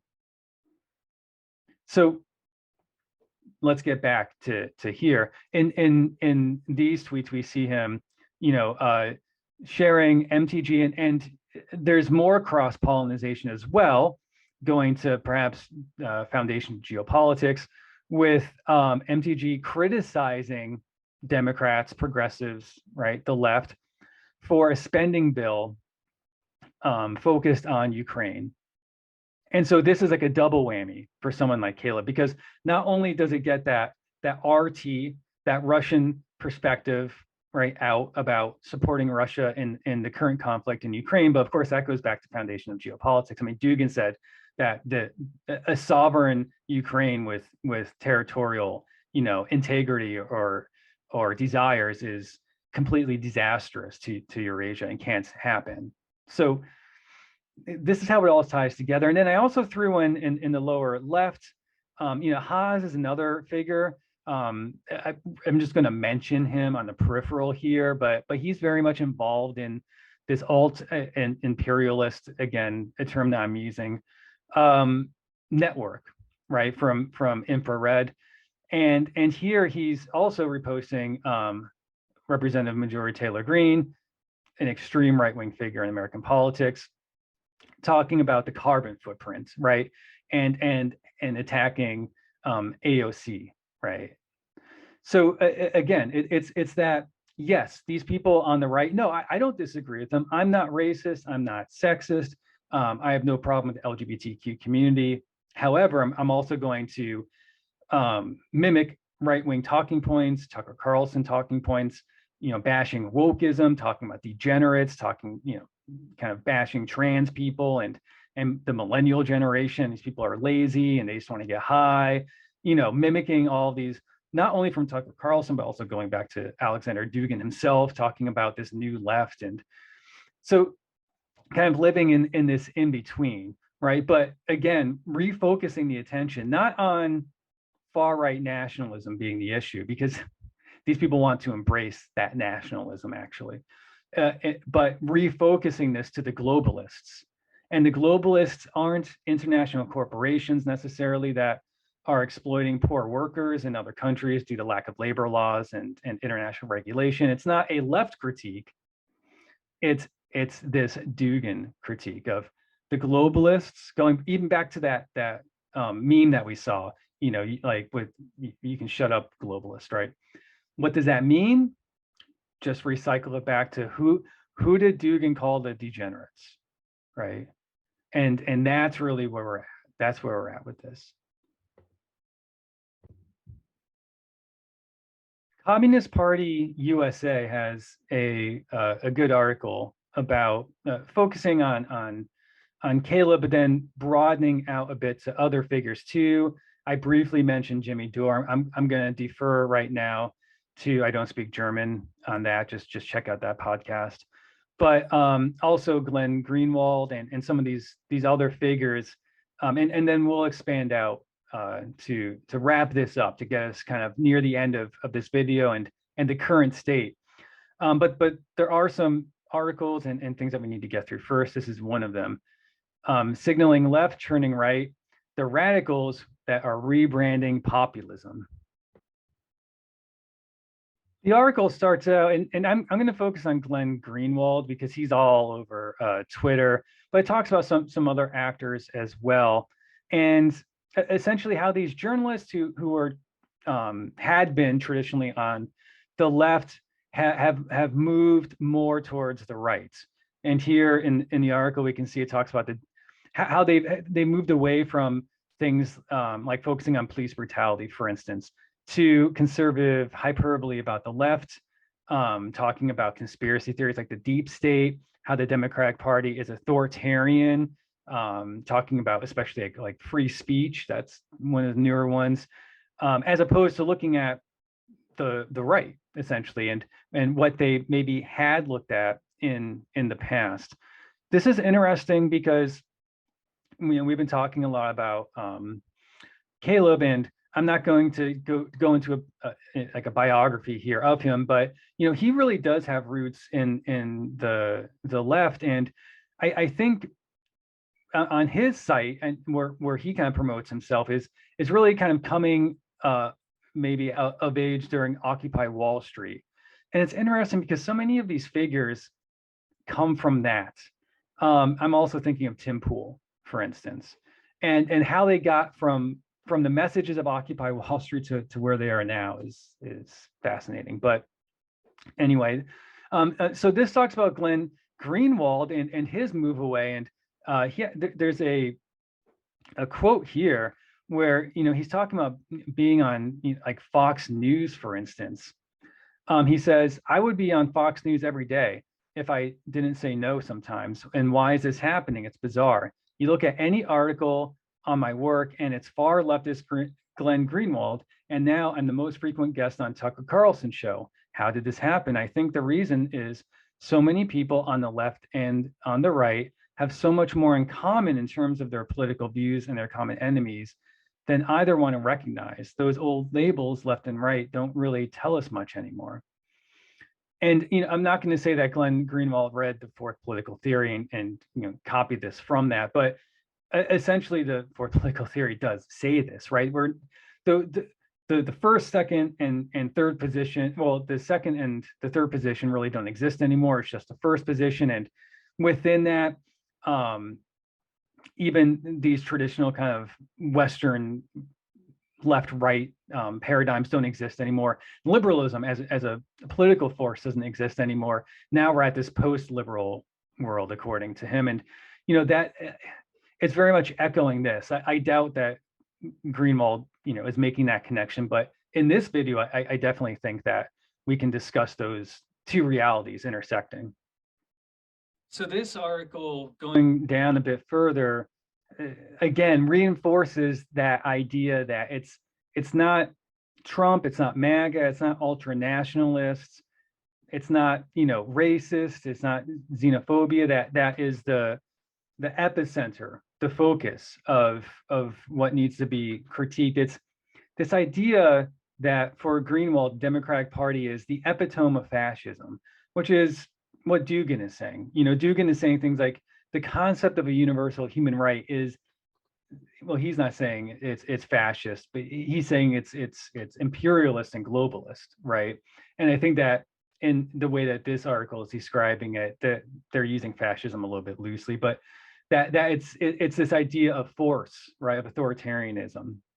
So for Greenwald, the Democratic Party is the epitome of fascism. The struggle against Trump, then, in his view, is a distraction. We have little to worry about with Trump, etc. Going down a paragraph, a parallel and likely related ideological trajectory has occurred with another journalist, Caleb Maupin, who writes for Russian news agency RT and the grouping around the Center for Political Innovation. So now we're tying Caleb back into this. It goes down in the next paragraph to make some connections with Alexander Dugin, but in gray, I think that it highlights this concept of they dismiss the danger of the continuing Trumpist Republican power grab, right? That it's moving the conversation away from people like Marjorie Taylor Greene, who is just objectively an extremist. Yeah, I mean, even for Republicans, you know, she is. I mean, she out and out says that the United States needs a divorce, right? I mean, she advocates for civil war. You know, says January 6th was you know, just a legitimate, you know, display of political grievance and things of that nature. So, you know, this is that repositioning from an anti-globalist, and that's where the left comes in. This I'm a socialist, right? And I'm an anti-globalist, and really it's not Trump who is pushing globalization and global homogenization and unipolarity. It's actually the Democrats, right? And with that comes all the trappings of the old alt-right, the 4 and 8chan culture, Fox News, all of that right-wing rhetoric is just inserted into that style of discussion. I think that this paragraph is uniquely important because it gets to the heart of this so-called anti-imperialist rhetoric involving modern events with Russia and Ukraine. Also important here is the reaction among sections of the progressive movement to the big business media and Democratic Party-led Russiagate campaign, which scapegoats Russia for Trump's election. This led some elements in the name of fighting US imperialism to believe that Russia was not in any way consorting with Trump, fertile ground for those promoting notions of an anti-imperialist left-right convergence. I think that paragraph is just extremely significant to this discussion that we're having.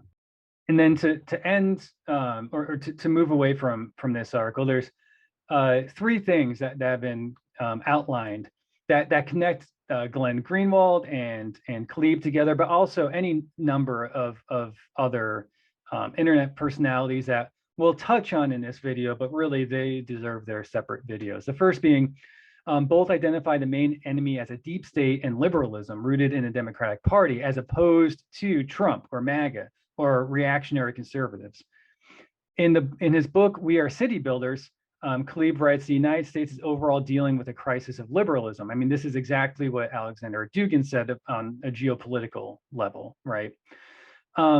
Also, just the concept of We Are Builders, again, this deserves its own video, and that might happen down the road, but this is this concept that there are essentially creators, people that build things up, and there are vandals, and that left and right are kind of like temporary or short-term views of looking at the broader historical trends in history, and that the We Are City Builders, Klebe essentially pits the modern left as vandals, as people who don't want to create anything. However, a lot of people that he cites as being creators, at least in modern history, are, well, brutal dictators and have many issues in their own that he just glosses over, essentially.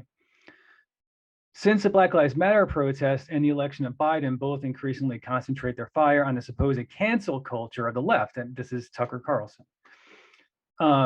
And that includes everything from Democratic Party leadership to Black Lives Matter. So, yeah, cancel culture, wokeism. Number two, by railing against wokeism. It says here, it describes why that's bad, but I don't think that we need to, I don't think we need to go down that rabbit hole.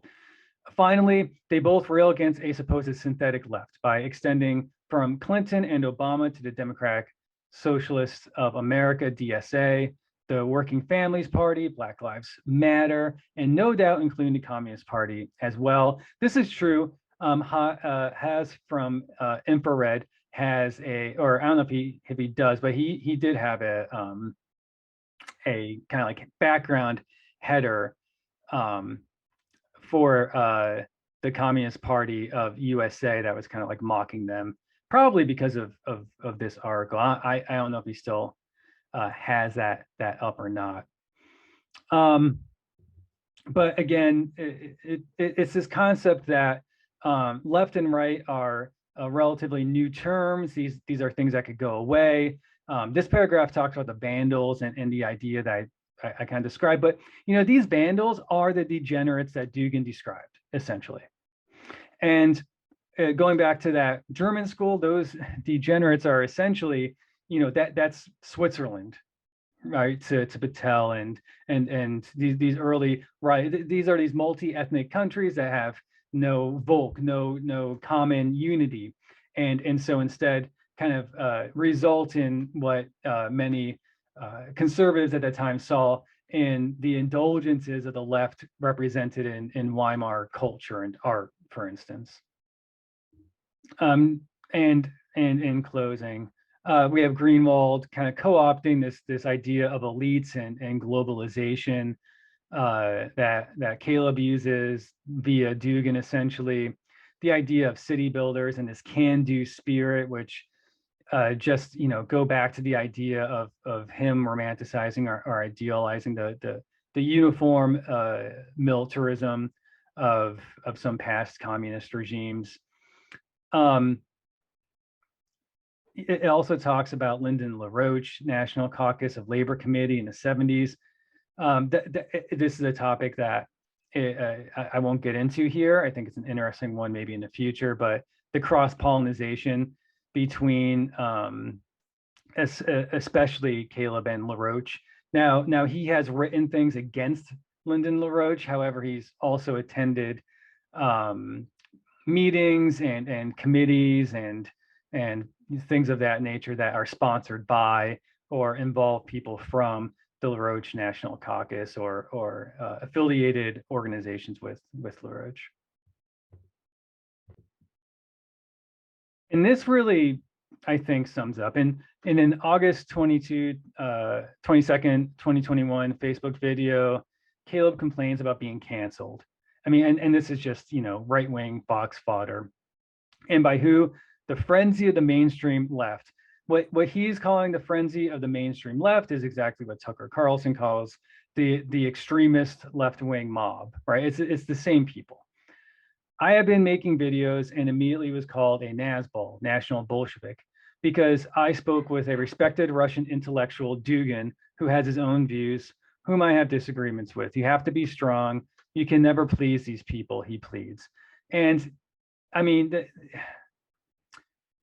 Jordan Peterson, I think it was last year, essentially tweeted the same thing, that you can never please these people. And these people are the woke left, the degenerates, which are this synthetic left that are really sponsored by the CIA, that go onto BreadTube and promote social and political degeneracy.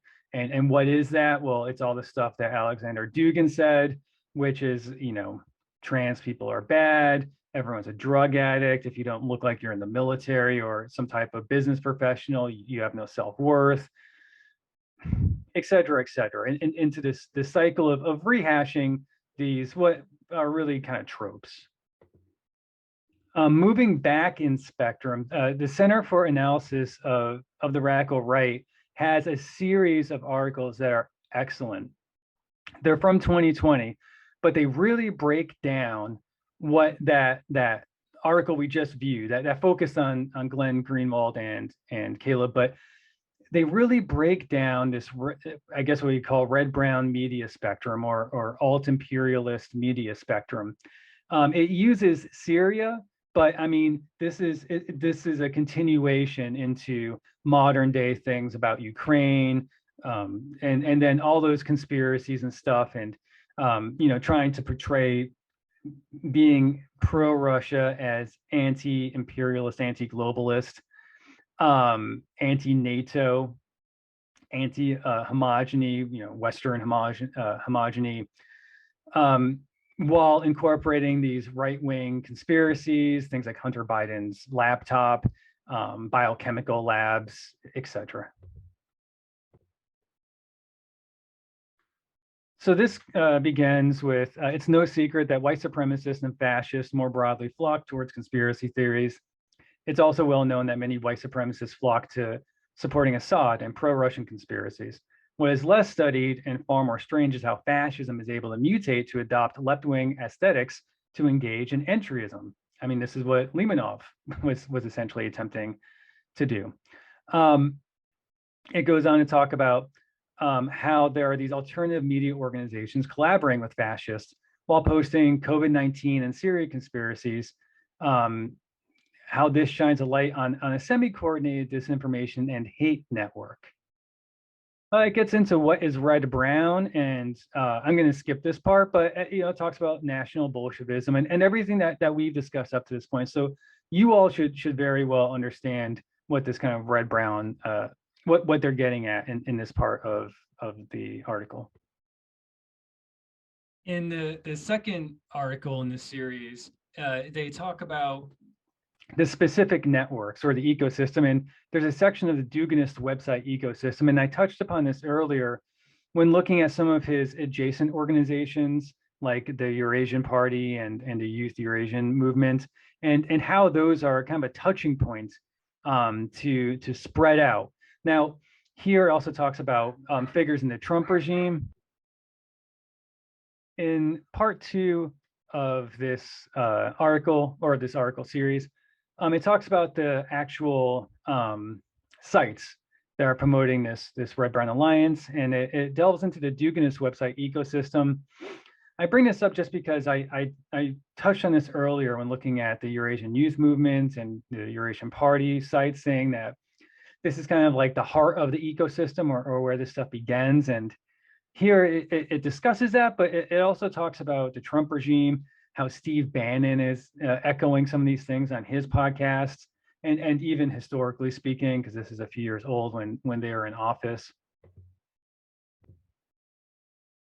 But moving beyond Dugin's actual sites or sites related to him, this article gets into others as well. It talks about what are considered alt-light figures as well as alt-right connections, the LaRoche network, and kind of sharing these conspiracies. Then here we go, pro-Kremlin conspiratorial positions, such as Robert F. Kennedy Jr. exposes Bill Gates' vaccine dictatorship plan, the coronavirus scare, a psychological operation. Going down more things about COVID-19 specifically, but we see 5G as well. If we get down here further, the Kremlin talking about the U.S. bioweapon, and this was all over Jackson Hinkle and other, Jimmy Dore, Glenn Greenwald, all these folks with Hunter Biden's laptop, kind of echoing these right-wing talking points more recently in history. And at the end, it does jump into Tucker Carlson, the Grayzone, which is a whole topic on its own, as well as Caleb. So there's Caleb. Moving into the New Horizon Conference, an annual conference put on by the International Institute of Independent Thinkers and Artists, New Horizon, usually in Iran, but which took place in Beirut this past year, according to the article at that time. So here it talks about how Caleb was there, and he talks about it in that video with Alexander Dugin. And he says, I visited Iran, and he talks about how great it was. And I mean, just this was like shortly after the Arab Spring. So just the juxtaposition of realities there. But discussing some of these other people, Holocaust denialists were there, David Duke was there. So just, you know, just a great cast of characters. If we go down, we have here Cynthia McKinney was the first Black Congresswoman in Georgia, is a 9/11 conspiracy theorist and has been seen on Twitter seemingly engaging in Holocaust revisionism and anti-Semitic conspiracy theories more broadly. Additionally, she wrote comparing Black Lives Matter to a CIA color revolution against the United States itself, which Caleb has echoed as well. This idea is seemingly simmered out from the LaRocheite article, America's Own Color Revolution. So this is how LaRoche gets involved too, who is just another piece of this. Again, you know, Caleb has fingerprints all over these LaRoche affiliated articles and conferences, etc.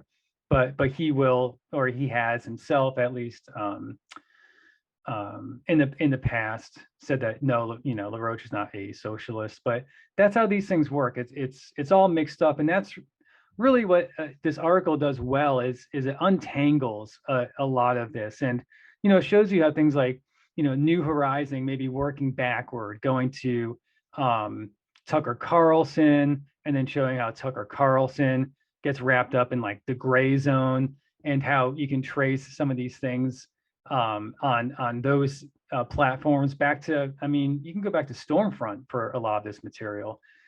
So this is truly that synthesis of that far right and supposedly, you know, leftist views that I guess, you know, today someone might call you a NazBol for saying this, but it's a very big abstraction. However, again, from going back to that German school and then all the way up through Dugin, we can see where and how this, I guess, the history of this movement led us to where we are today.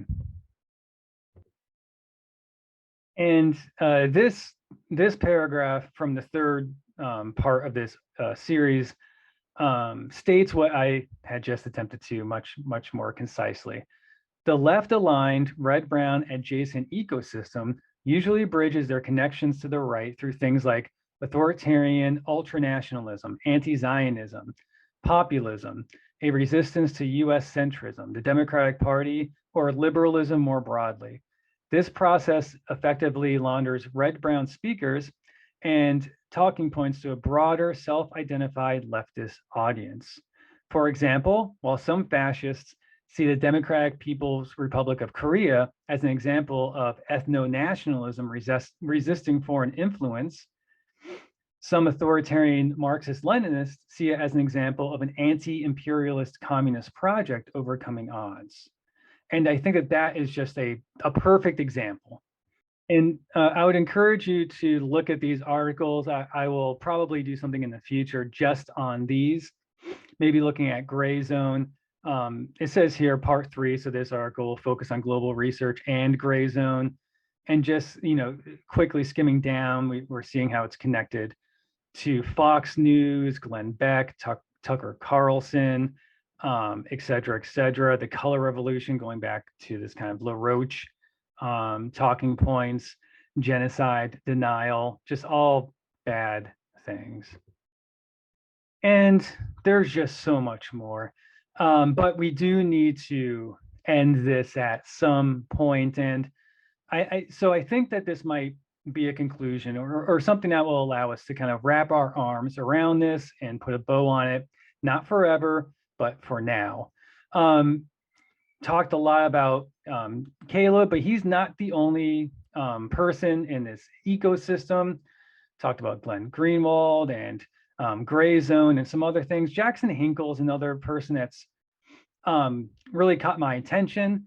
This is an example of Caleb and Hinkle kind of working together. I have one from Has from Infrared 2 down the bottom, talking to Nick Fuentes, a fascist, I suppose we could say. But we have Hinkle at the CPI, so this is the organization that Caleb is with. We have Caleb talking to Jackson Hinkle about socialism, but more so on the right, we see all these. This looks very much like a right-wing feed or channel on YouTube. We see Tucker Carlson there. Tulsi Gabbard is another individual that's kind of moved into this space. We see the bioweapon lab on the bottom, that conspiracy, the idea of denazifying Ukraine, that's justification for invasion. We see the Azov battalion is something that Hinkle has used, as many people in this space have, almost like a Black Lives Matter or a Antifa that for Fox News. They do the same and overgeneralize. And I've done a video on the Azov battalion if you want to look at what they really are.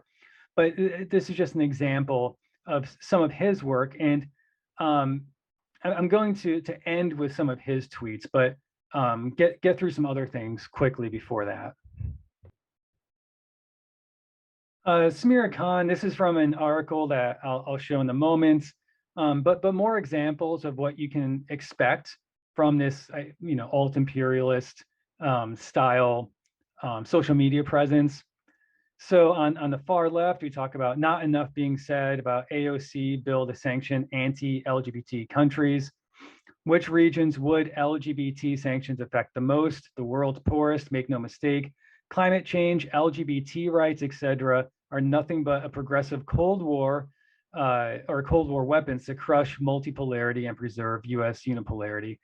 This is Dugin. I mean, this is just straight up Dugin. However, she's saying the things that Dugin did not say. When Dugin is talking about post-liberalism and human rights, universal human rights being an expression of Western imperialism, here we have the explicit consequences of what that is. It's saying LGBT rights is a progressive Cold War weapon. It's saying that climate change, right, is a progressive Cold War weapon to uphold this globalist, unipolarity, Western imperialist system.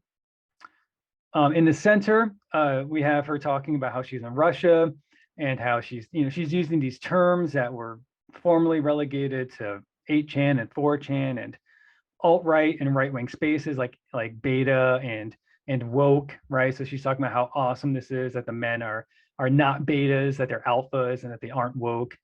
And then also we have here a image in which she's using gender pronouns, so anti-trans stuff, which I've alluded to throughout all of this, saying that this is the big connecting one, the anti-trans thing that even Dugin will talk about openly, but it's what connects all these people, right? So here we have this meme kind of talking about the U.S. military and how it's a beta military because of respecting trans rights.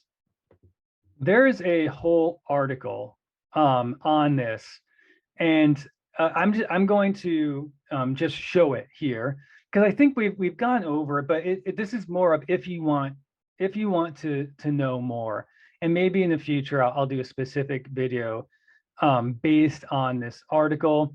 But the article is Meet the Sneakiest Defenders of Putin's Invasion of Ukraine. It's many of the people that we've already talked about, but it includes some other people such as Lee Camp. But not to make this video about these new media personalities or alt-imperialists specifically, because yes, it has connections to National Bolshevism, but also no, it's kind of its own thing. Let's wrap this up, okay? And let's talk about how things that we discussed from Paetel and the National Bolshevist Manifesto and Dugin, what does this mean today? How is this manifesting today? Well, here we go. Here's some tweets from Jackson Hinkle. MAGA, right? Make America Great Again. Shaking hands with tankies. Thanks so much for the vid. So here's what it is. Here's the overture, right? AOC is bad. Progressives are bad. Even Black Lives Matter is bad. Trans rights are bad. It's actually the MAGA crowd who are the woke. It's the MAGA crowd who are the people, and the nationalism that Niekisch and these earlier people talked about extending to the true working class of Germany. That's what MAGA means to these alt-imperialists. If Trump were president right now, Russia invaded Ukraine would not be trending.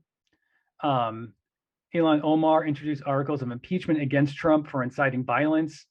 But when Biden violated US and international law yesterday by bombing people in Syria and Iraq, so this ties to that Syrian conspiracy as well, she just mildly criticized a tweet. So again, this is pumping up Trump, right? It's not even saying that Trump is horrible and when we shouldn't align with them. It's two hands, right, shaking, MAGA tankies. However, that's not all. That's not all. I think that this is really, this is the bow, and this is where we're really going to end. Jackson Hinkle. So this is from 2022. Liberals keep proving that MAGA supporters are our allies. And Jackson Hinkle calls himself a patriotic Marxist-Leninist. And this is this is it, right? This is the culmination of the whole video. How does everything that we've talked about have anything to do with what's happening today? This is it. Jackson Hinkle, a national Bolshevist, essentially, whether he says that or not, a Duginist, whatever you want to call him. Liberals, Democrats, post-liberalism, the West, globalists, Versailles Treaty, whatever time frame we want to talk about, it's liberals that keep proving MAGA, the people that incited January 6th insurrection, the people that wanted to build the wall, right? The people in Charlottesville, right? Poll after poll, the people who think that white Americans are being persecuted, everyone who's on the extreme right side of every issue, these are the woke. And Jackson's extending nationalism to them to create an alliance, to bridge the two, I guess, in order to create this new form of National Bolshevism or fourth position political theory, et cetera, et cetera. Down in the bottom, it says, who would you rather have as president, Joe Biden or Vladimir Putin? And it just, man, doesn't that just bring it all together? So this was a long video.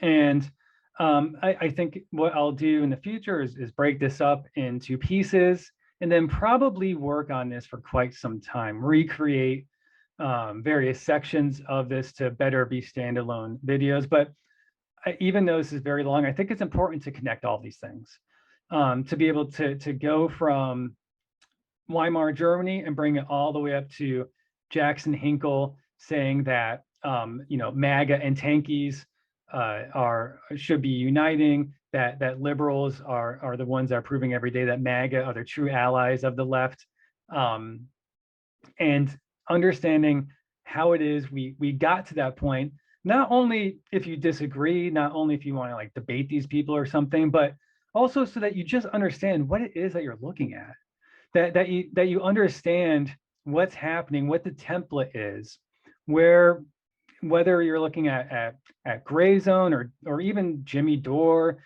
people maybe more on the fringe of this stuff, or people that are really in it, like Caleb and Jackson or Haas, that you at least understand the theory behind it, how it happened, how it transitioned with Nazbol gang and Vaush and Destiny into this internet phenomenon building off of 2014 and 2015 alt-right, 8chan, 4chan gamer kind of culture, manifesting in that fractious left after the 2016 election and Trump into what we have today, which is, again, overtures to the most extreme, right, in terms of at least mainstream politics in America, the MAGA crowd.